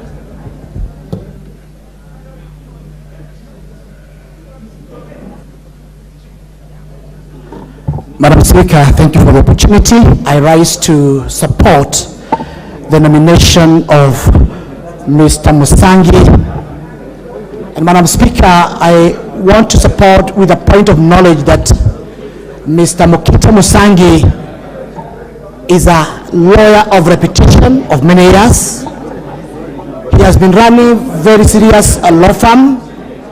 He has been a director in various organizations of reputation, and therefore, Madam Speaker, he is fit and proper to be the chairman of the Central Bank of Kenya. Madam Speaker, in my support, I also want to challenge the board of the Central Bank for two reasons. Number one, Madam Speaker, we have just come out, we have just rescued 8 million Kenyans from the predatory lenders, whereby they were listed in the CBR. CRB, Madam Speaker. Therefore, the board of central bank need to make sure that those predatory lenders do not come back again, to remove 8 million Kenyans who we have been able to put back in the economy through Hustler Fund. Secondly, Madam Speaker, there is an issue about the depositors' funds, especially for the Imperial Bank, Chase Bank, and other banks which has been closed, and those depositors have been suffering. Madam Speaker, I also want to put a challenge to the chairman to ensure that the depositors' funds, they are fully paid, to ensure that their hard-earned savings is saved from loss. Madam Speaker, I support this nomination. Thank you. Honorable Member for Luanda, Honorable Dick Maungu. What's your point of order? Thank you, Honorable Speaker. I rise on standing order number 95, Madam Speaker, to request your indulgence that the point of discussion seem to be concurrence. Therefore, seek to request that you call the mover to reply. Is that the mood of the House? Yes. Okay, mover then to reply.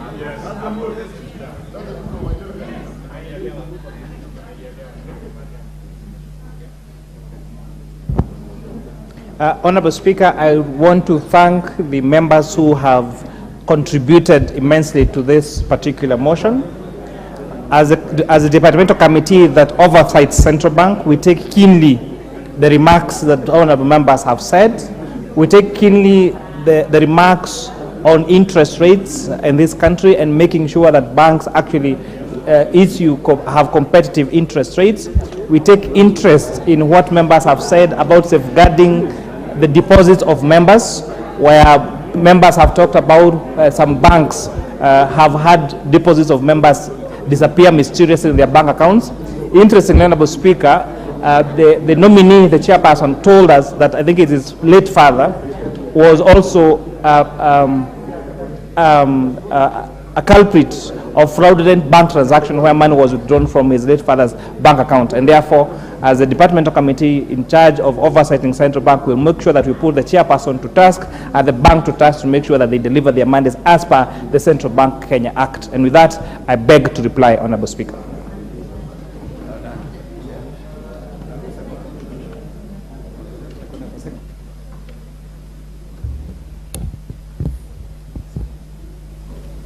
Okay, honorable members, I now put the question that taking into consideration the findings of the Joint Committee of the National Assembly and Departmental Committee on Finance and National Planning and the Senate Standing Committee on Finance and Budget in its report on the vetting of the nominee for the appointment as chairperson of the Board of Directors of Central Bank of Kenya, laid on the table of this House on Thursday, 14th September 2023, and pursuant to Section 11(2)(a) of the Central Bank of Kenya Act, Cap 491, and Section 8(1) of the Public Appointments Parliamentary Approval Act 2011, this House approves the appointment of Mr. Andrew Mukite Musangi as the chairperson of the Board of the Central Bank of Kenya.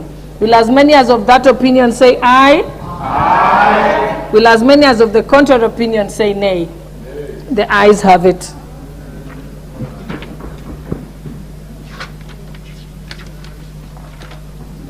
Next order.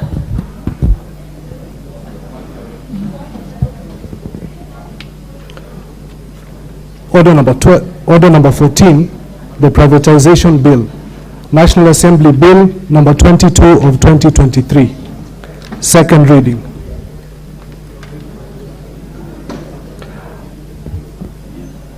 The Privatization Bill 2023, a bill for an act of parliament to provide for regulatory framework for the privatization of public entities, to establish the privatization authority and for connected purposes.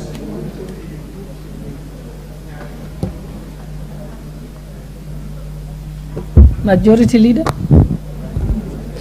Thank you, Honorable Speaker. I beg to move that the Privatization Bill, National Assembly Bill number 22 of 2023, be now read a second time. Honorable Speaker, this Privatization Bill 2023 is formulated, Honorable Speaker, as a next generation legal framework that, amongst other things, seeks to overcome the shortcomings and challenges that were associated with the current law, that is a Privatization Act that was enacted in the year 2005. Honorable Speaker, prior to the coming into effect of the Privatization Act of 2005, privatization transactions of the government were guided by the policy paper on public enterprises reforms and privatization of 1998, with the then permanent secretary to the Treasury Incorporation Act as a legal framework. In an effort, Honorable Speaker, to enhance transparency in the privatization transactions, the Privatization Act of 2005 was assented to in the year 2005. However, it was not until the year 2008 that this law came into effect. The Act, Honorable Speaker, established the Privatization Commission, whose mandate is to implement privatization. The objectives of the privatization, as envisaged in this Act, Honorable Speaker, are: one, to improve on the infrastructure and delivery of public services by the involvement of private capital and expertise. Two is towards the reduction of the demand for government resources, and also to generate additional government revenues by receiving compensation for privatizations, amongst other objectives. Honorable Speaker, in realization of the objectives of the Privatization Act as enacted in 2005, and as I mentioned, that came into effect in 2008, the principal objectives, as I have stated, of engaging in privatization endeavors by government is: one, to divest, or rather government to divest from commercial enterprises, Honorable Speaker, with the objective of: one, raising resources for government; two, Honorable Speaker, as you have seen with the privatization of many enterprises, government or state-owned enterprises, is to enhance efficiency in the operations of these institutions or organizations, Honorable Speaker, by injecting: one, private capital, Honorable Speaker, where government is limited in terms of the amount of capital that you can inject into state corporations, but also to inject, other than capital, Honorable Speaker, private sector expertise into the running of state-owned enterprises, and therefore enhancing efficiency and delivery of services to the public. And Honorable Speaker, then the most effective of this privatization, Honorable Speaker, came in the privatization of what was then the Kenya Posts and Telecommunications Corporation, KPTC, that was at one time headed, I think, by the Honorable Chepkonga, on one of the offshoots, was headed by Honorable Chepkonga, I think, CAK. And Honorable Speaker, the huge investments you have seen in the telecom sector, Honorable Speaker, after the privatization of KPTC, or the Kenya Posts and Telecommunications Corporation, Honorable Speaker, is what led to what now is Safaricom, Honorable Speaker, Telcom, as we know it today. And as I mentioned, Honorable Speaker, the injection of private capital when the investors that came into Safaricom invested in Safaricom. That is how we have seen the country grow in leaps and bounds in terms of the telecoms sector. And you can imagine, Honorable Speaker, had we not privatized this sector, or KPTC as it were then, we would not have benefited from the private sector capital that came through Vodafone and other investors, including members of the public who have invested in Safaricom and other state-owned corporations. And I'm just using Safaricom as an example, Honorable Speaker, being one of our success stories of what has come out of the privatization efforts over the years. Honorable Speaker, however, as it turned out, the Privatization Act of 2005 has been as facilitative for privatization transaction as was, or rather has not been as effective as was contemplated by the Act. And in particular, Honorable Speaker, lengthy privatization processes have required a large layer of approval of decisions at various stages, and this has made the process of privatization very inefficient. In fact, Honorable Speaker, looking at the process, in 2008, Honorable Speaker, after coming into effect of the Privatization Act, Honorable Speaker, 28 corporations were listed for privatization. And Honorable Speaker, out of these 28 corporations that were listed for privatization in 2008, in fact, Honorable Speaker, it was 26 entities that were approved by Parliament for privatization in 2008 under the privatization program, as approved then. Only one, Honorable Speaker, and it is 1 out of 26 entities that were listed for privatization. Only the Kenya Wine Agencies Limited has been undertaken. And that, Honorable Speaker, speaks to the issues I'm speaking to of inefficiencies under the 2005 Privatization Act. And Honorable Speaker, it's not just the layer of approvals that were required and the bureaucracies that came with it, Honorable Speaker, but also a litany of court cases, Honorable Speaker, that have bedeviled the privatization process. And Honorable Speaker, protracted court proceedings are amongst these challenges, Honorable Speaker, that have resulted in the slow implementation of privatization.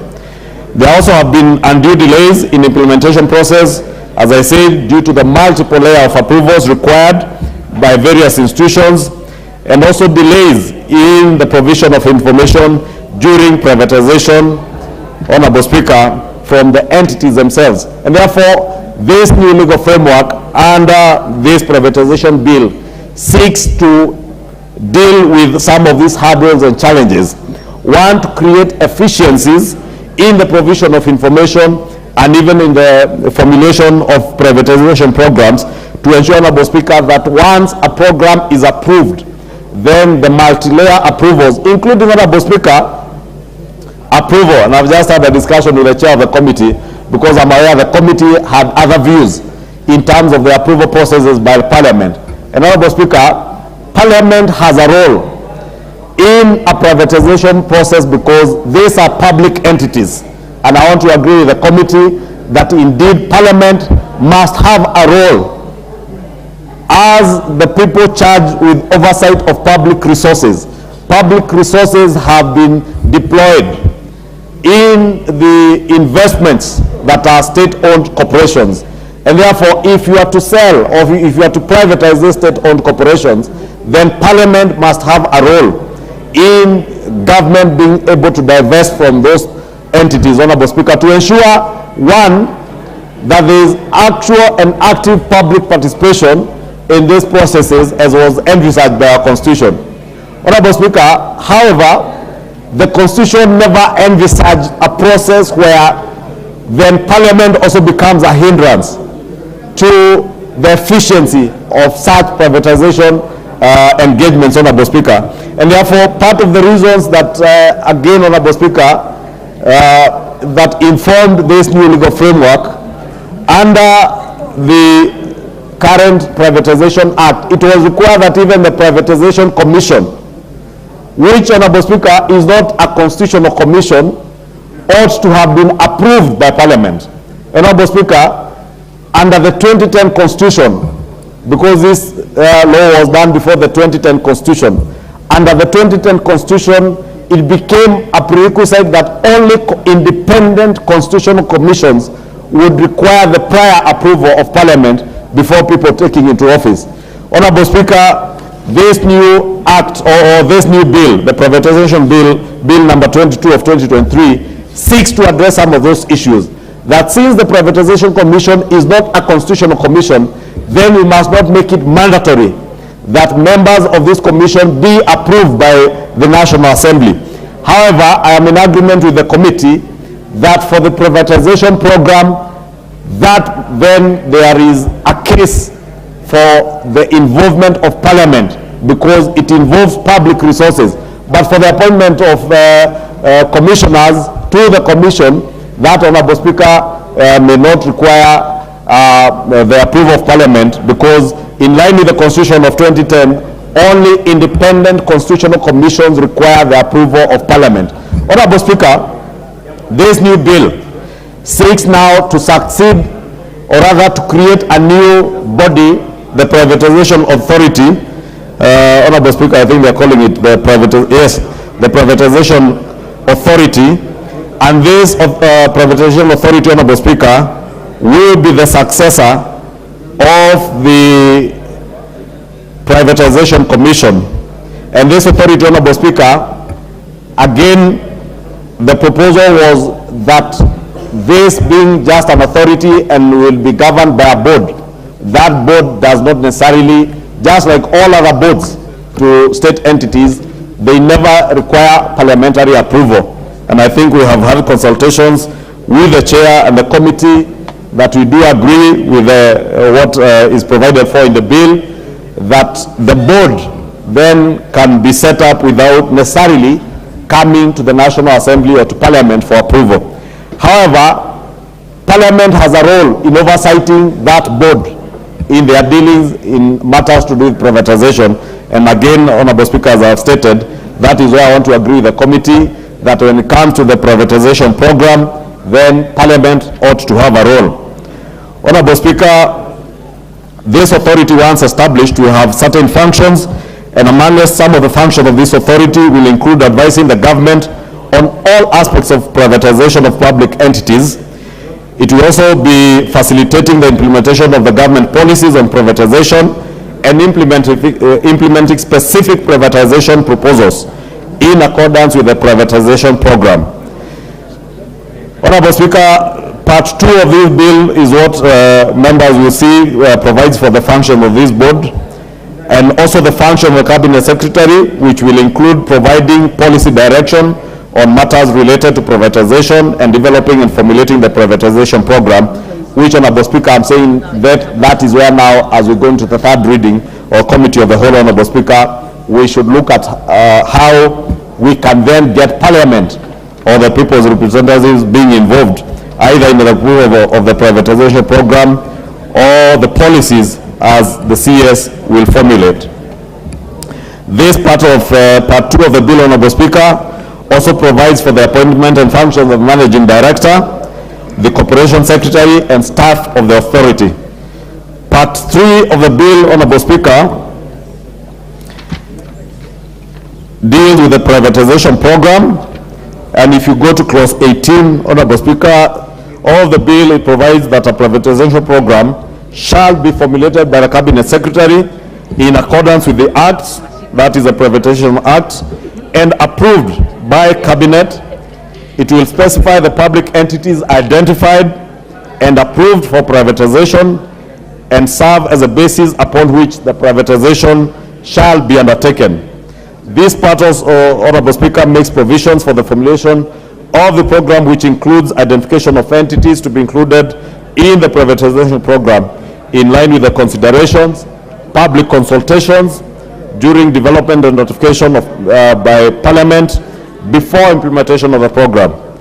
It further specifies the validity period of the program as not exceeding 5 years from the date of gazettement, and such validity may only be extended for a further 12 months or a further 1 year. Therefore, such a program, Honorable Speaker, in line with this part, means that a privatization program can only run to a maximum of 6 years. Honorable Speaker, you can imagine the privatization program of 2008 of those 26 state corporations, as I've mentioned, only Kwal, or the Kenya Wines Agencies, has been successful, and the program has been in existence from 2008. We are now in the year 2023, that is 15 years later. We are now putting a time limit under this new act that such a privatization program can only run for 5 years.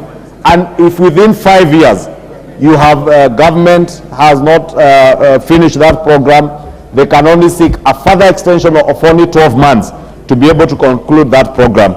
So that again, Honorable Speaker, we ensure that there is efficiency in the privatization of state-owned entities. Honorable Speaker, there is a reason as to why there is a time limit, Honorable Speaker.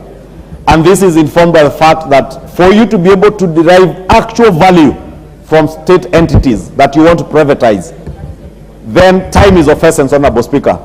Not just in terms of the time value of money, but also, Honorable Speaker, you can imagine there are entities or state-owned entities whose value today will not be the same 15 years down the line. And therefore, there are state entities that government envisaged to privatize 15 years ago, and we have derived very good value out of those state entities.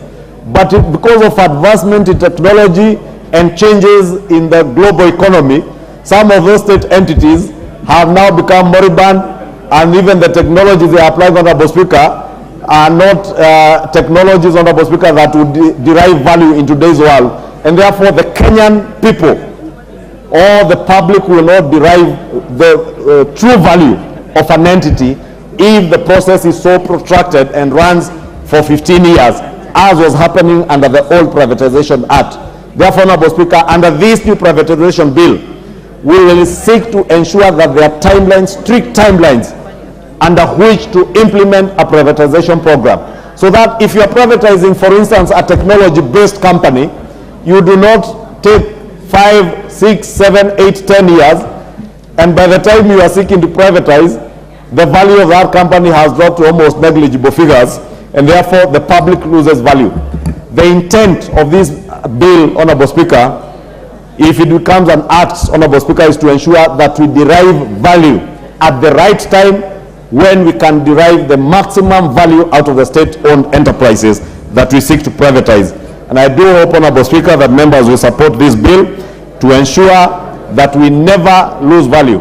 Honorable Speaker, you have seen how the Honorable Angwe has been active in pushing through the sugar bill.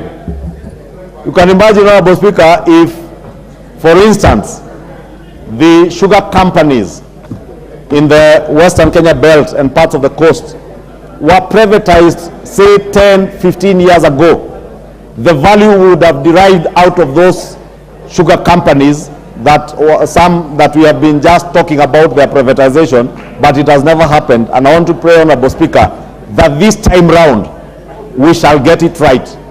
So that, Honorable Speaker, we do not punish another generation. We have wasted 15 years trying to privatize state-owned entities. Some, Honorable Speaker, if you visit some of those state-owned entities that were earmarked for privatization, they are basically dead, Honorable Speaker.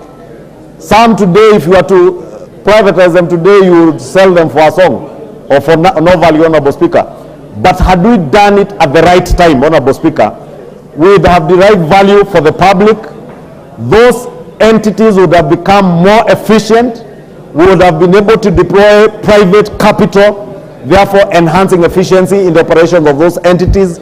We'd have been able to deploy private expertise or expertise from the private sector. Honorable Speaker, I mentioned the sugar industry because it is one such case.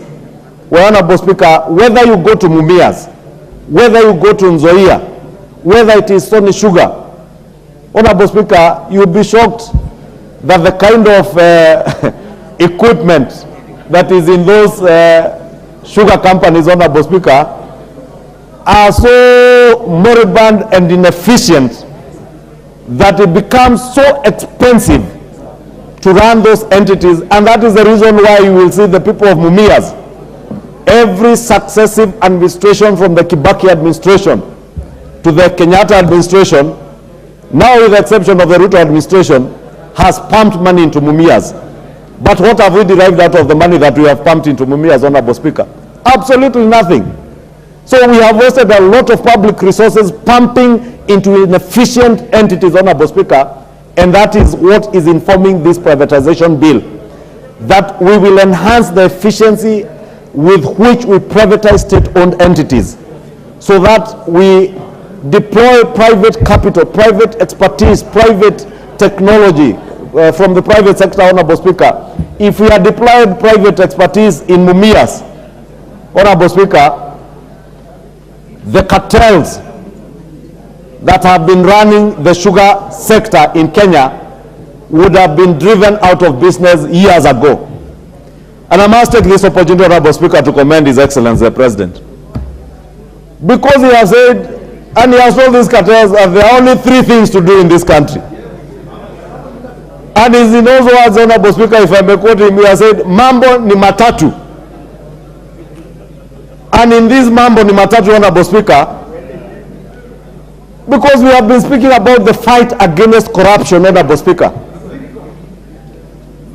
And I say speaking, Honorable Speaker, because all we have done in this country is to speak about the fight against corruption. Nobody has been bold enough to act on issues corruption.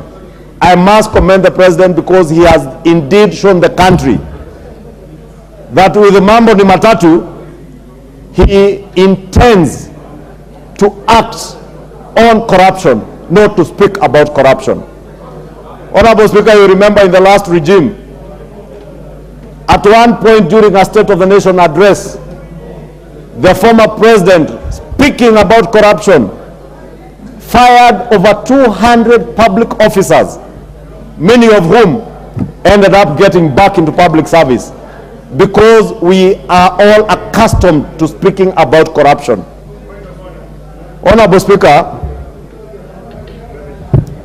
Honorable Kajwang, what's out of order?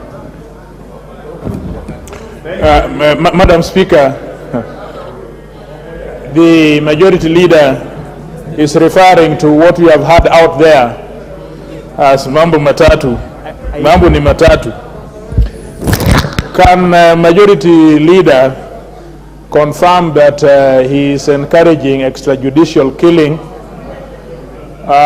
or people being sentenced to prison without judicial trial, or others deported to places without judicial, without procedure, due procedure, sending to heaven, sending to heaven, or sending to jail without judicial processes. Does that confirm that the majority leader is encouraging those practices? Majority leader, did you encourage extrajudicial killings? You know, Honorable Speaker, you know, my good friend TJ knows I have never encouraged anything extrajudicial. In fact, under the last regime, when people were cheering extrajudicial killings, when bodies were being fished out of Rivayala, when young men and women were being executed for supporting the then deputy president and their bodies dumped in their badeas, I was among the few Kenyans, very few, Honorable Speaker, who had the courage, when Honorable TJ could not master that courage, to speak truth to power, that you cannot kill Kenyans for supporting or taking a certain political inclination or supporting a deputy president. Honorable Speaker, the book of Ezra 7:26 is what I would just want to read for my good friend TJ, who I know is a Christian, because it's called Tom Joseph Kajwang. Therefore, Honorable Tom Joseph Kajwang, the book of Ezra 26, Ezra 7:26, says that whoever does not obey the law of your God and the law of the king must surely be punished by death, banishment, confiscation of property, or imprisonment. Mambo ni matatu. Honorable Speaker, the holy book in the book of Ezra speaks about banishment for those who do not obey the law. If you engage in corruption, you must be banished. Majority leader, Honorable Kajwang, what is out of order? Now, Madam Speaker, the debate is getting lively, but the majority leader is really getting it rough. Because first of all, now he's postulating that the laws of this country are being led by Torah, and he is now giving a Christian background to demonstrate that extrajudicial killing and the rule of kingship, that perhaps is even right, that the regime in which we are under is a kingdom led by the kings, and if you dare face the king, then you are banished or you die. Is that the position that the majority leader is espousing? Majority, Honorable Sunkuli, what is out of order?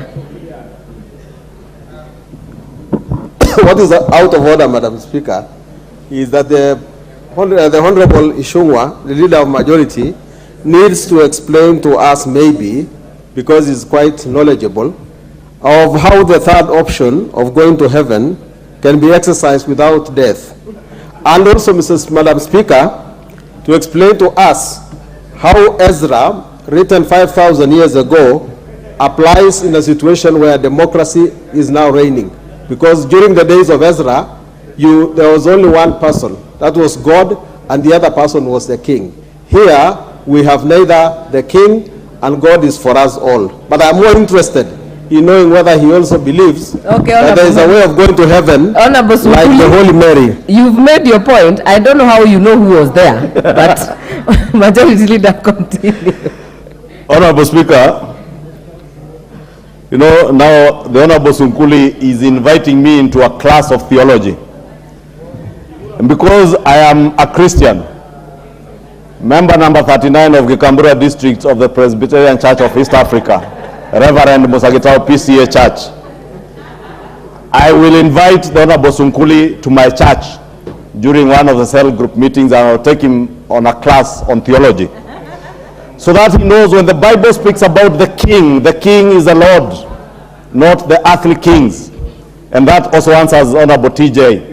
When the Bible speaks about banishment for the corrupt, for the sugar cartels, that is why they have been told mambo ni matatu, uhame Kenya, uende jela, ama utafute tikiti ya kwenda mbinguni. If you want to find a ticket to heaven, accept the Lord and no corruption is evil. And I want to invite the Honorable TJ, the Honorable Sunkuli, and all our other colleagues, please accept to get the ticket to heaven by not just speaking about corruption, but acting against corruption. These sugar cartels, Honorable Speaker, rode on state capture in the last regime. And Honorable Speaker, because we are talking about those three things, those three choices, Honorable Speaker, probably I would add a fourth option, that maybe it is time that we now begin to have the conversation on the establishment of a state capture commission, so that this country gets the opportunity to truly interact with what has actually bedeviled the fabric of our nation in the economic management of our resources, our national resources, Honorable Speaker. Because it is sad that as political leaders, we shout from the rooftops and shout loudly about our fight against corruption. But when it comes to acting on issues corruption, we are the first to use politics to defend the corrupt. We are the first to use state capture to advance our own selfish business interests at the expense of the greater public good, Honorable Speaker. Maybe it is time, Honorable Speaker, we began to have that conversation as a country. Because probably we have never gotten it right on the fight against corruption, because we always tend to politicize it. And I want to repeat, Honorable Speaker, those three choices are open, not to Kenyans, not to good Kenyans, not to law-abiding Kenyans, not to hard-working Kenyans, but those options are open to the corrupt. Those who believe that they can use their offices in public office as state officers to enrich themselves at the expense of the people who put them in those offices, Honorable Speaker. And that is why I'm saying maybe it is time, and I want to invite the Honorable TJ to join us and other Kenyans who believe that it is time to have that conversation on state capture and maybe establish a state capture commission.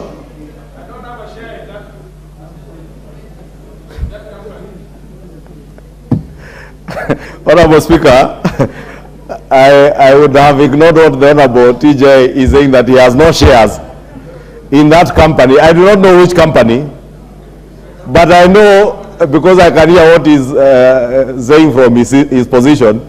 He's speaking about none other than the Deputy President, who has spoken about shareholding in government. And Honorable Speaker, without defending the Deputy President, because this thing also has been taken out of context. The Deputy President indicated that you are shareholders in government, not in Kenya. Government is established by those who are elected by the people to govern. You subscribe your shares into a government by voting for that government. But you remain a Kenyan and you remain a shareholder in Kenya, including the corrupt, who we are telling they will either be banished, jail, or they will find a ticket to heaven. Whichever way they find a ticket to heaven, whether be it through salvation, be it through restitution by giving back what they have taken from the Kenyan people, and seeking forgiveness from the Almighty God and the people of Kenya. You may find your way to heaven in many ways, Honorable TJ and Honorable Sunkuli. I want to beseech you, if you know those cartels, if you speak to the masters of doublespeak, the merchants of state capture, if you have a direct line to them, please tell them time is nigh. But Honorable Speaker, going back to this bill, because this bill will address some of those issues. So that, Honorable Speaker, you will remember in the last parliament, and Honorable TJ is fortunate to have been with me in the last parliament. You remember the issues to do with the Kenya shipping line.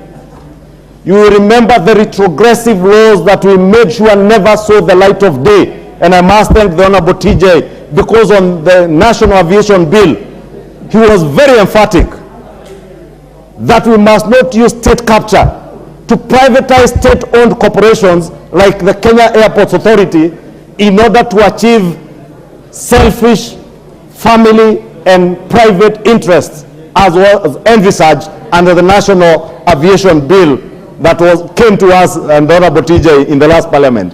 Honorable TJ and members, honorable members, I want to invite you that this is a law that will ensure never again in this country shall a president, and I repeat again, Honorable Speaker, never again shall a president in this country use his office, use state capture to advance the interests of a family or his own private interests, or indeed, for that matter, any member of the executive. This House must take its place to ensure that we play our oversight role, to ensure that never again shall anybody in the executive use state capture to take over state-owned entities. That the privatization program, as approved, will be followed to the letter and within strict timelines to ensure that value is realized not for private entities, not for private individuals or families, but for the people who own these state-owned enterprises. Because these state-owned enterprises are not government entities. These are public entities owned by the people of Kenya, Honorable Speaker, and we must protect them. We must ensure that if they are to be sold, they are not sold for a song. The people of Webuye will tell you in Western Kenya, in Bungoma County, They will tell you what happened to Webuye paper mills. And it is the same cartels under state capture, Honorable Speaker, that utilize state capture in the pretext of privatization to take over Webuye paper mills. They have killed all our sugar industries, state-owned sugar industries, to advance the private interests of private sugar mills, Honorable Speaker. And you do that because you know you are protected by those in power. Honorable Speaker, it is my submission today that those things now will become a thing of the past. And I want to invite all members of this House, Honorable Speaker, not only to support this bill, Honorable Speaker, not only to speak about corruption, but to act against corruption. Let us not be excited in defending the corrupt. Let us not be so quick to rise. Not only to defend, but to protect cartels that are injuring and killing our people in Western Kenya and other parts of the country through corruption, Honorable Speaker. Honorable Speaker, I have said too much, probably more than I should have said, but this bill, Honorable Speaker, speaks volumes as to how we will ensure that we privatize our state-owned entities, derive maximum value for our people, enhance efficiency in the provision of services through these corporations, utilize private capital and private expertise in the running of state-owned enterprises, Honorable Speaker, grow wealth, not just for those that invest in these state entities, but also grow wealth for our country, Honorable Speaker. And more importantly, Honorable Speaker, ensure that the Kenyan people indeed enjoy the fruits of their labor, because it is their labor that has provided taxes that have been invested in these state-owned entities. And therefore, through their elected representatives, Honorable Speaker, they will be able to oversight how these entities are privatized. They will be able to oversight how the executive rolls out the programs in a time-bound program, as I said, in 5 years, as has been stipulated in the bill, with a possible extension of only 1 year, so that we never see what has happened over the last 15 years, that we had a program to privatize 26 state-owned enterprises, and 15 years down the line, we have only been able to actualize one. I pray, Honorable Speaker, that this Parliament will midwife a new legal framework that will see us privatize state-owned enterprises, so that also as we appropriate resources, Honorable Speaker, we no longer have to appropriate national government resources towards the running of state-owned enterprises, which, if they are injected with private capital and we brought in private sector expertise in the running of those enterprises, they would be contributors to the exchequer, like Safaricom today is contributing to the exchequer, not taking away money to the exchequer. I look forward, Honorable Speaker, to a time when our sugar companies that are state-owned will not, Mumias will not be looking for money from the exchequer. Mumias will be contributing money to the exchequer. Kenya Airways, Honorable Speaker, will not be gobbling 20, 30 billion shillings of our exchequer resources almost every financial year, but will be putting back 30, 50 billion shillings back into the exchequer as dividends, Honorable Speaker, even as they pay dividends to those who will have invested in them privately, Honorable Speaker.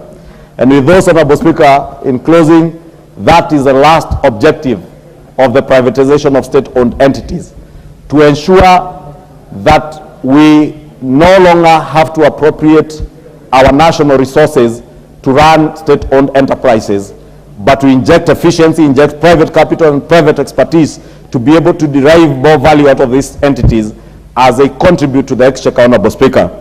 And I look forward to that day very soon.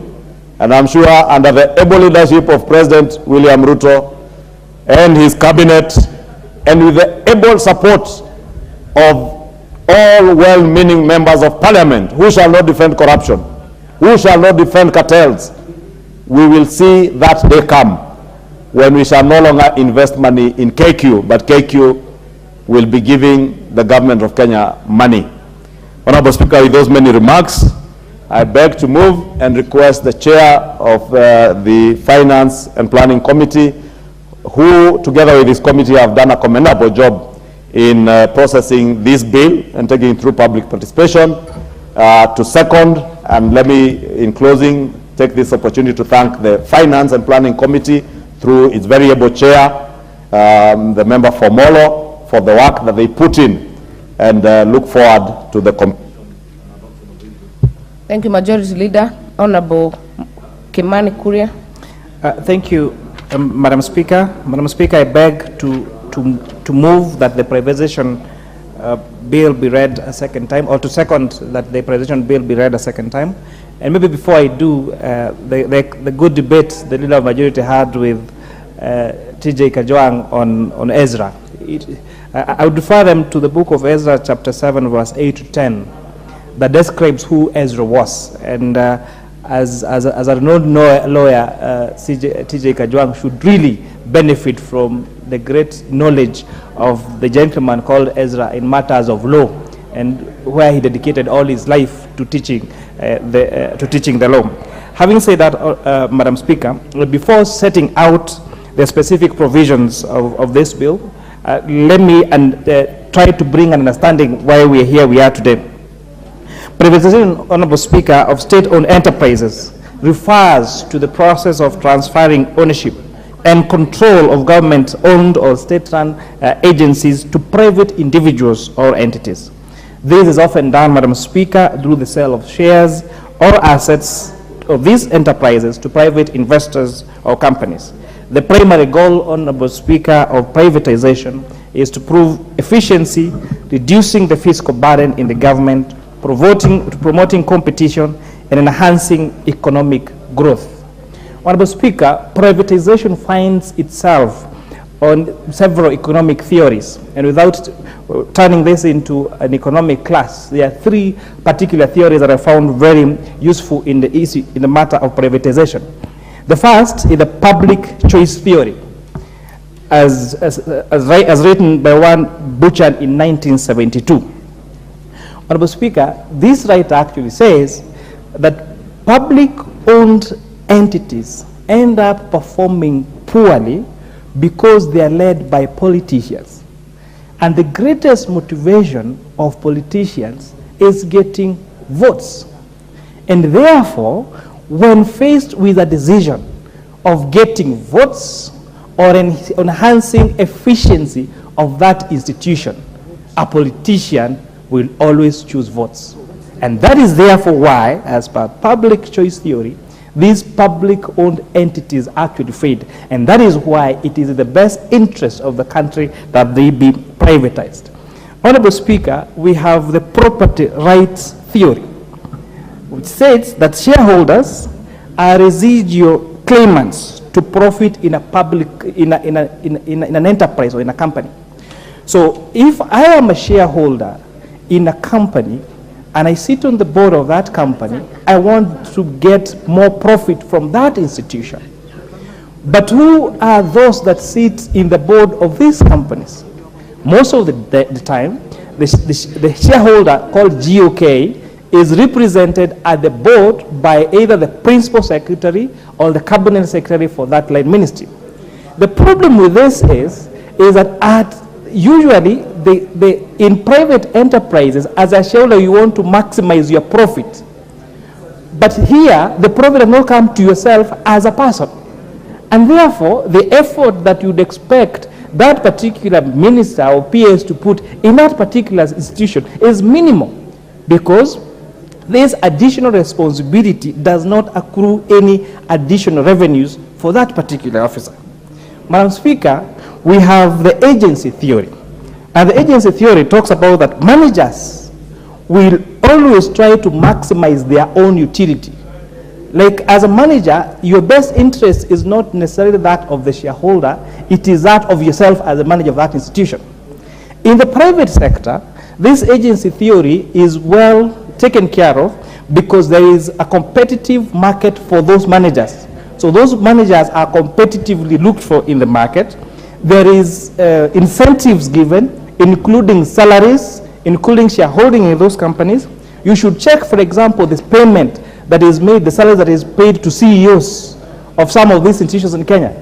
You know, the other day we were having a conversation with one of my colleagues who were together in university, who has risen up the financial markets or the financial institutions ladder. And I was surprised about how much money he's making in a month. To imagine that members of parliament are well paid, there are very many officers out there who are paid unimaginable salaries.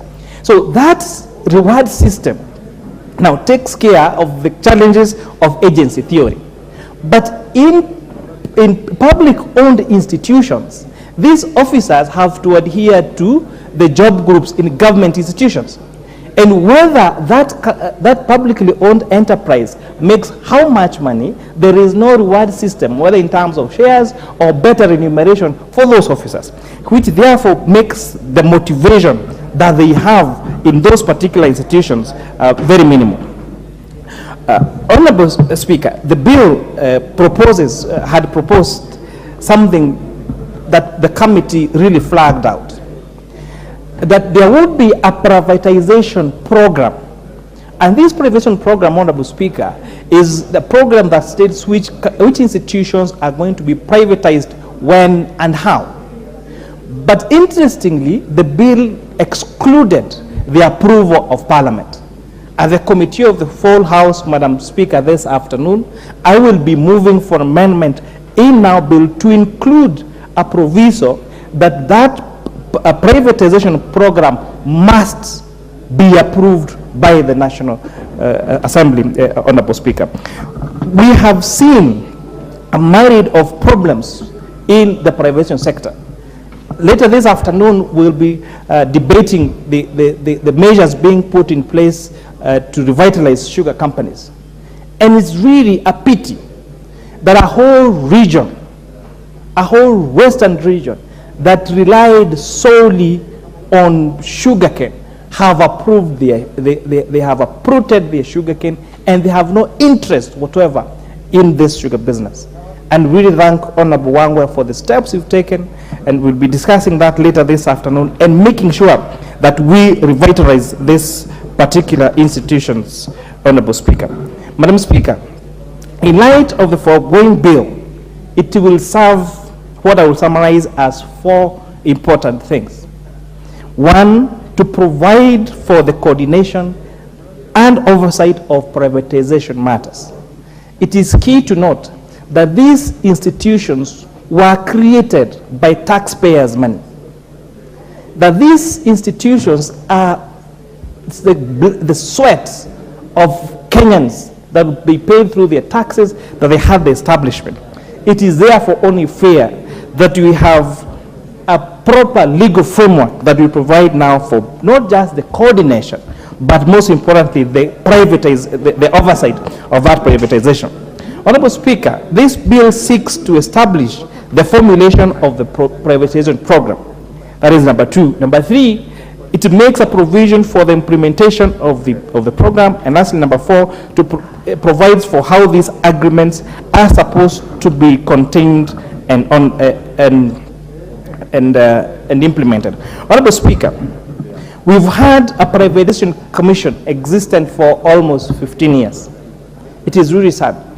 When we met these stakeholders, we're asking them, for the last 10 years, you wake up, you go to the office. What do you do?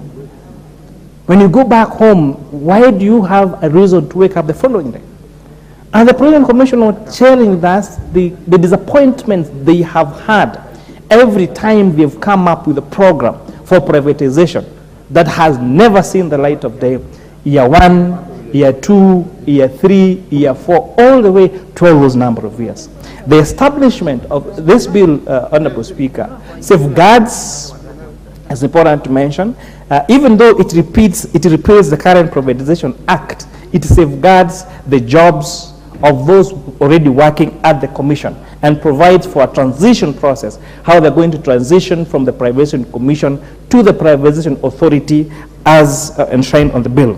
Madam Speaker, the Privatization Bill, most importantly, would have a potential to render the High Court ruling, the position on Petition Gazette Notice number 8739 of 14 August 2009 redundant, because the issues that were raised in that court ruling as per the Privatization Act have now been addressed by this Privatization Bill.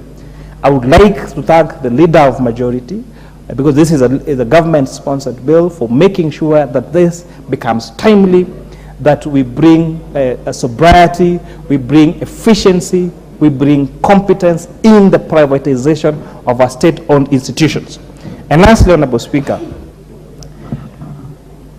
government is a terrible businessman across the world. And no government should do business that can be done by the private sector. So that is what is going to be addressed in this bill, and we hope that moving forward, the government of Kenya will only engage in those provision of those services that cannot be adequately provided by the private sector. For example, defending our boundaries, providing security, providing healthcare, providing education, but all those other services that can be competently and efficiently be done by the private sector actually get to be done by the private sector. Because studies across the world has shown that the best way to ensure efficiency is by making sure that state-owned companies are privatized and governments stick to their core business and leave the rest to the private sector. And with that, Honorable Speaker, I beg to second. I therefore propose the question that the Privatization Bill, National Assembly Bill number 22 of 2023, be now read a second time.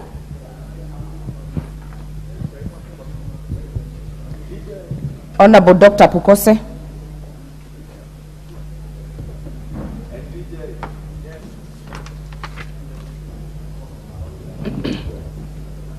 Thank you, Madam Speaker.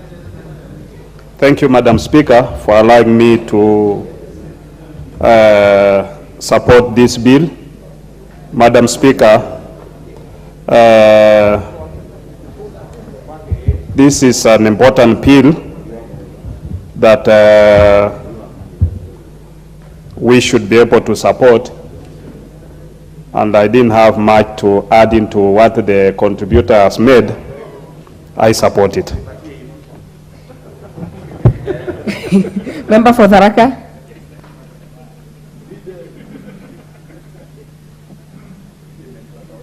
Thank you very much, Madam Speaker. That was quite hilarious, that support. But support is support whichever way it comes, even the one-liner is good enough. Allow me, Madam Speaker, to support this bill, a very important bill in our country when it comes to privatization of entities that are supposed to be possibly government-owned. It's always a rider that the government does not have any farms, the government does not have any other property, and the only way the government raises its revenue is actually through taxation and borrowing.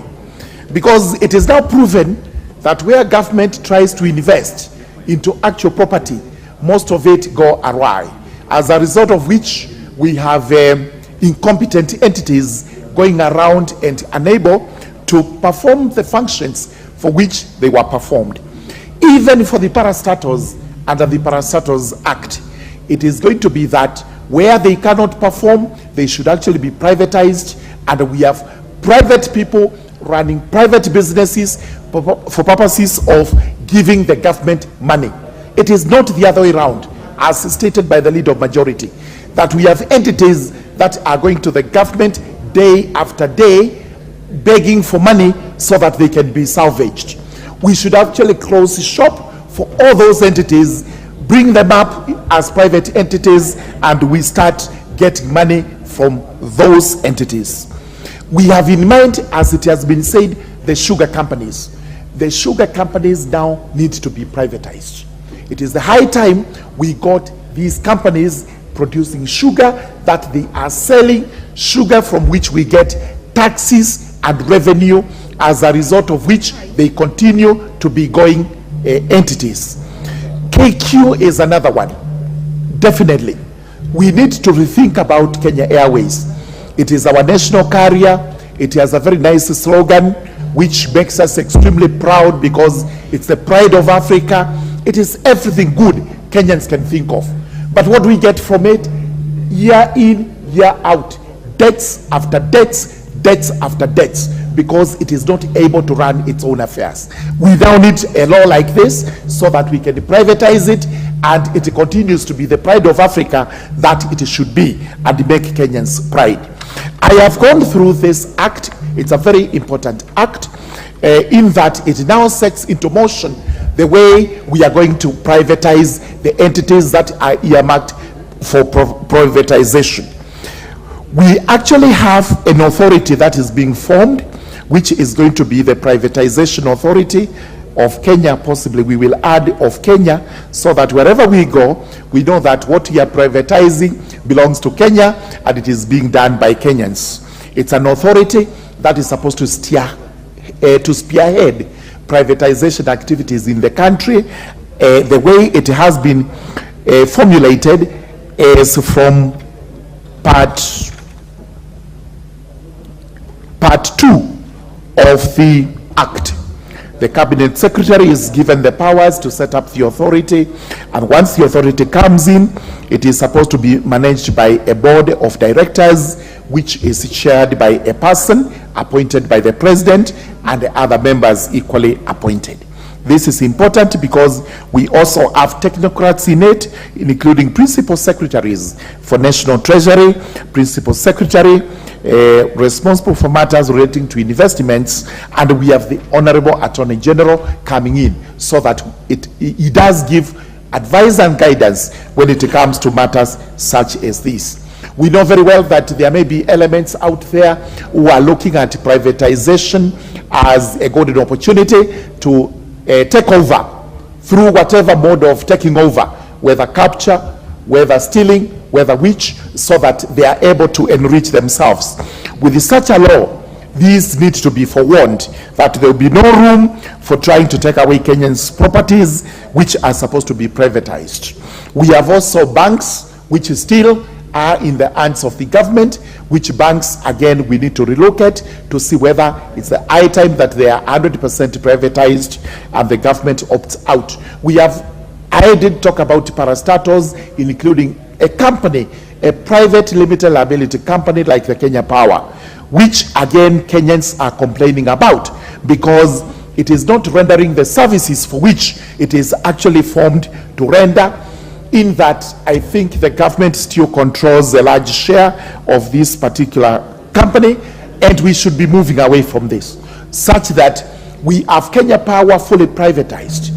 We have many competitors coming in to compete with it to provide energy in the country, such a way that we Kenyans are able to enjoy energy services at affordable costs, because Kenya Power is going wayward. It is actually giving us bills which we are complaining about every time, and some of it, I'm convinced beyond doubt, have nothing to do with the high cost of petrol and petroleum products. I'm also convinced beyond doubt that it has nothing to do with levies imposed by the government. Possibly, it is a way of bridging up debts which it has incurred through levies which many Kenyans do not understand. We have a program in part 3 on how privatization is going to be done. This is very important because once the process kicks off, it must be controlled by a law on what is going to happen step after step until the targeted entities are actually fully privatized. Then we have an implementation program in part 4. This is again important because Kenyans need to know after privatization is started, it is actualized, for how long this is going to take place, and how are we going to benefit from all this, including the privatization agreements that will have to be entered into from time to time. At the end of it all, any party that is aggrieved will have to go to the review. We are calling it the Privatization Review Board. This is a board that is going to perform quasi-judicial functions, such that if a party is not happy, a party is dissatisfied with any decision, then you have an appeal mechanism in place, which mechanism is supposed to serve justice to all those parties that go to it. This is a very important bill, and I do support that we actually pass it so that we can move forward. Thank you so much. Thank you. Before the next speaker, allow me to recognize guests in the public gallery. We have Olelusie Primary School, Narok North Constituency, Narok County. We have Sekenani Primary School, Narok West Constituency, Narok County. And we have Sugar Farmers from Tinderet Constituency, Nandi County. On my own behalf and of the House, I welcome you to observe the proceedings of the House, and I'll give the member for Nandi County to welcome them and make your remarks for this bill.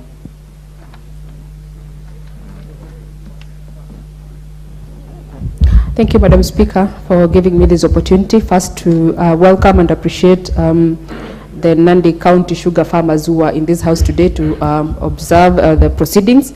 And Honorable Speaker, I want to say that what a beautiful coincidence when the farmers are here, because Honorable Speaker, if I go to speak to the issue of the bill that we have on the floor of the House today, Honorable Speaker, I have a personal interest in the privatization bill because of the farmers, the sugar farmers, Honorable Speaker.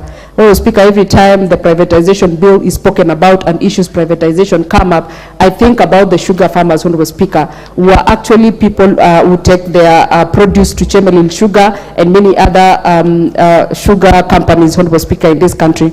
Honorable Speaker, this bill is a timely bill, and it should have been done before, Honorable Speaker. It has now given us an opportunity to give privatization a legal footing so that we can be able to explore the privatization so that we have efficiency in service delivery to several factions and departments in this country, Honorable Speaker. Honorable Speaker, when we speak about privatization, we are not only speaking about the sugar companies, we are speaking about the sunset hotels of this country, Honorable Speaker. If you have noted, Honorable Speaker, this is one bill that has no factions, because the whole of this country, Honorable Speaker, has government entities that are no longer giving profit, and they're actually not able to run themselves, Honorable Speaker. So this is one bill that is actually cutting across in terms of ensuring that we have better run government entities so that we have income from the same, Honorable Speaker.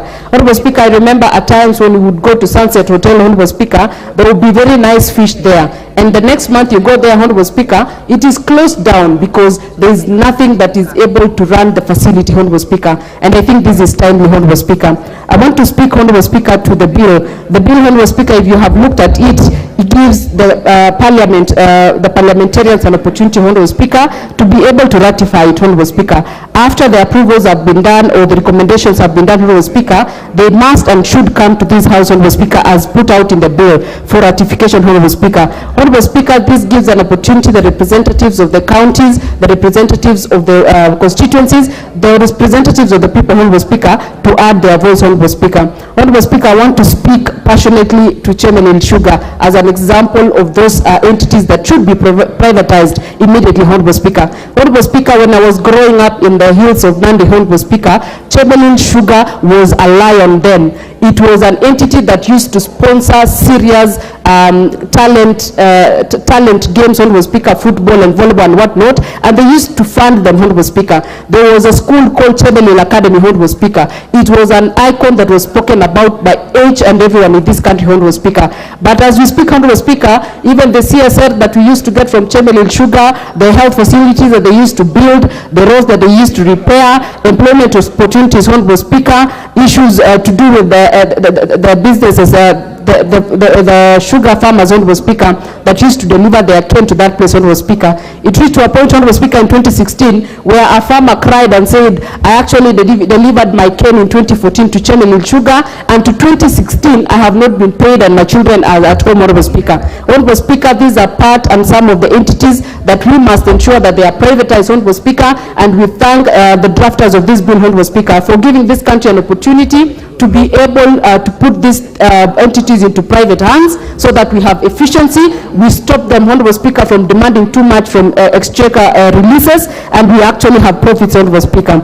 Honorable Speaker, every other thing that happens does not go without negative impacts, Honorable Speaker. And if you have gone through the bill, Honorable Speaker, you see that this particular bill is elaborate. It actually gives us the opportunity, or it provides expressly in the bill, Honorable Speaker, how to be able to handle those negative impacts, Honorable Speaker, which include and is not limited to monopoly and high prices, Honorable Speaker, that can at times come from privatizing most of these entities. Honorable Speaker, like an honorable member said earlier, he said that government is a very bad business entity, and they normally say everything that someone touches turns gold. But Honorable Speaker, it's not the same for government. Everything that the government touches in terms of business actually becomes something else. It's not gold, Honorable Speaker. It becomes disastrous, and it actually gives losses to this country. So, Honorable Speaker, I want to say that I support this particular bill, and I appreciate the committee, and I appreciate this thoughtful government, Honorable Speaker, that has gone all the way to ensure that we have a legal framework so that as we do the privatization, Honorable Speaker, we are respecting the laws of this country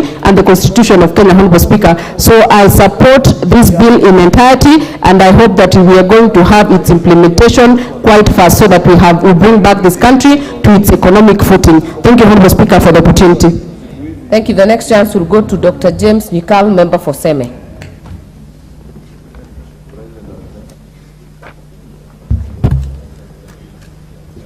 Thank you, Madam Speaker, for giving me the opportunity to contribute to this bill. And then, Madam Speaker, I want to actually do three things. One, appreciate the good intentions of this bill. Two, throw the caution of the urgency with which this bill is coming. And also, the combination of this bill coming now, the sugar bill, and the memorandum on the commercialization of the sugar industries. If you see those things separately, you've got it wrong. These things are connected. But having said that, Madam Speaker, let me just say that this bill has a good intention because government needs to divest from the private sector. That is known. But we need also to get the private sector to invest in what are important ventures that are important for the government. And we have had examples like was shown by the leader of majority when some companies were privatized, like Kenya Post and Telecommunications, that seem to have worked. We realize that it is actually a progression of the Act of 2005, which didn't work. You must then ask ourselves, why did that one not work? We still have the need to protect public funds that are invested in state ventures. And members of parliament should have actually a say in this. But this bill actually provides, but that limits the contribution of the members of parliament is that. That's something we should be cautious about. It also creates a privatization authority. Then we must ask ourselves, why did the commission fail? And now we are bringing in the authority. What is different? I actually see no difference except the intentions. And it is my belief, I want to believe that the government that brings it now has better intentions than who brought the bill last year. This authority is to advise the government on implementation of privatization programs, is also to put limitations on the privatization programs, and it's also to provide for identification of the privatization programs and state criteria for who is going to be involved in this program. Madam Speaker, that is all very good, and I actually do appreciate that. It also provides for agreement processes and appeal processes, which I also accept is a good thing, and the handling of proceeds. But my worry, Madam Speaker, is that I hope this bill will not also just be used to actually get people who are close to government to actually acquire what are now public property for a song. And Madam Speaker, the leader of majority actually talked about government, and I wish he could hear me. I once gave him a definition of what government is, and I don't see the difference. As much as we will see the structures of government, the people who are elected, it eventually ends up that actually the government is the president and the people that the president listens to, whether those people are in official positions of government or not. And it is my fear that this may actually help.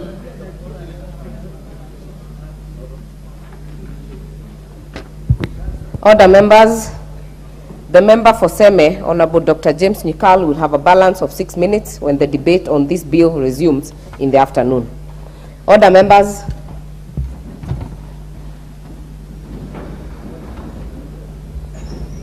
Honorable members, and the time being 1 p.m., this House stands adjourned until today, Thursday, 14th September 2023 at 2:30 p.m.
For your commitment and the enthusiasm that you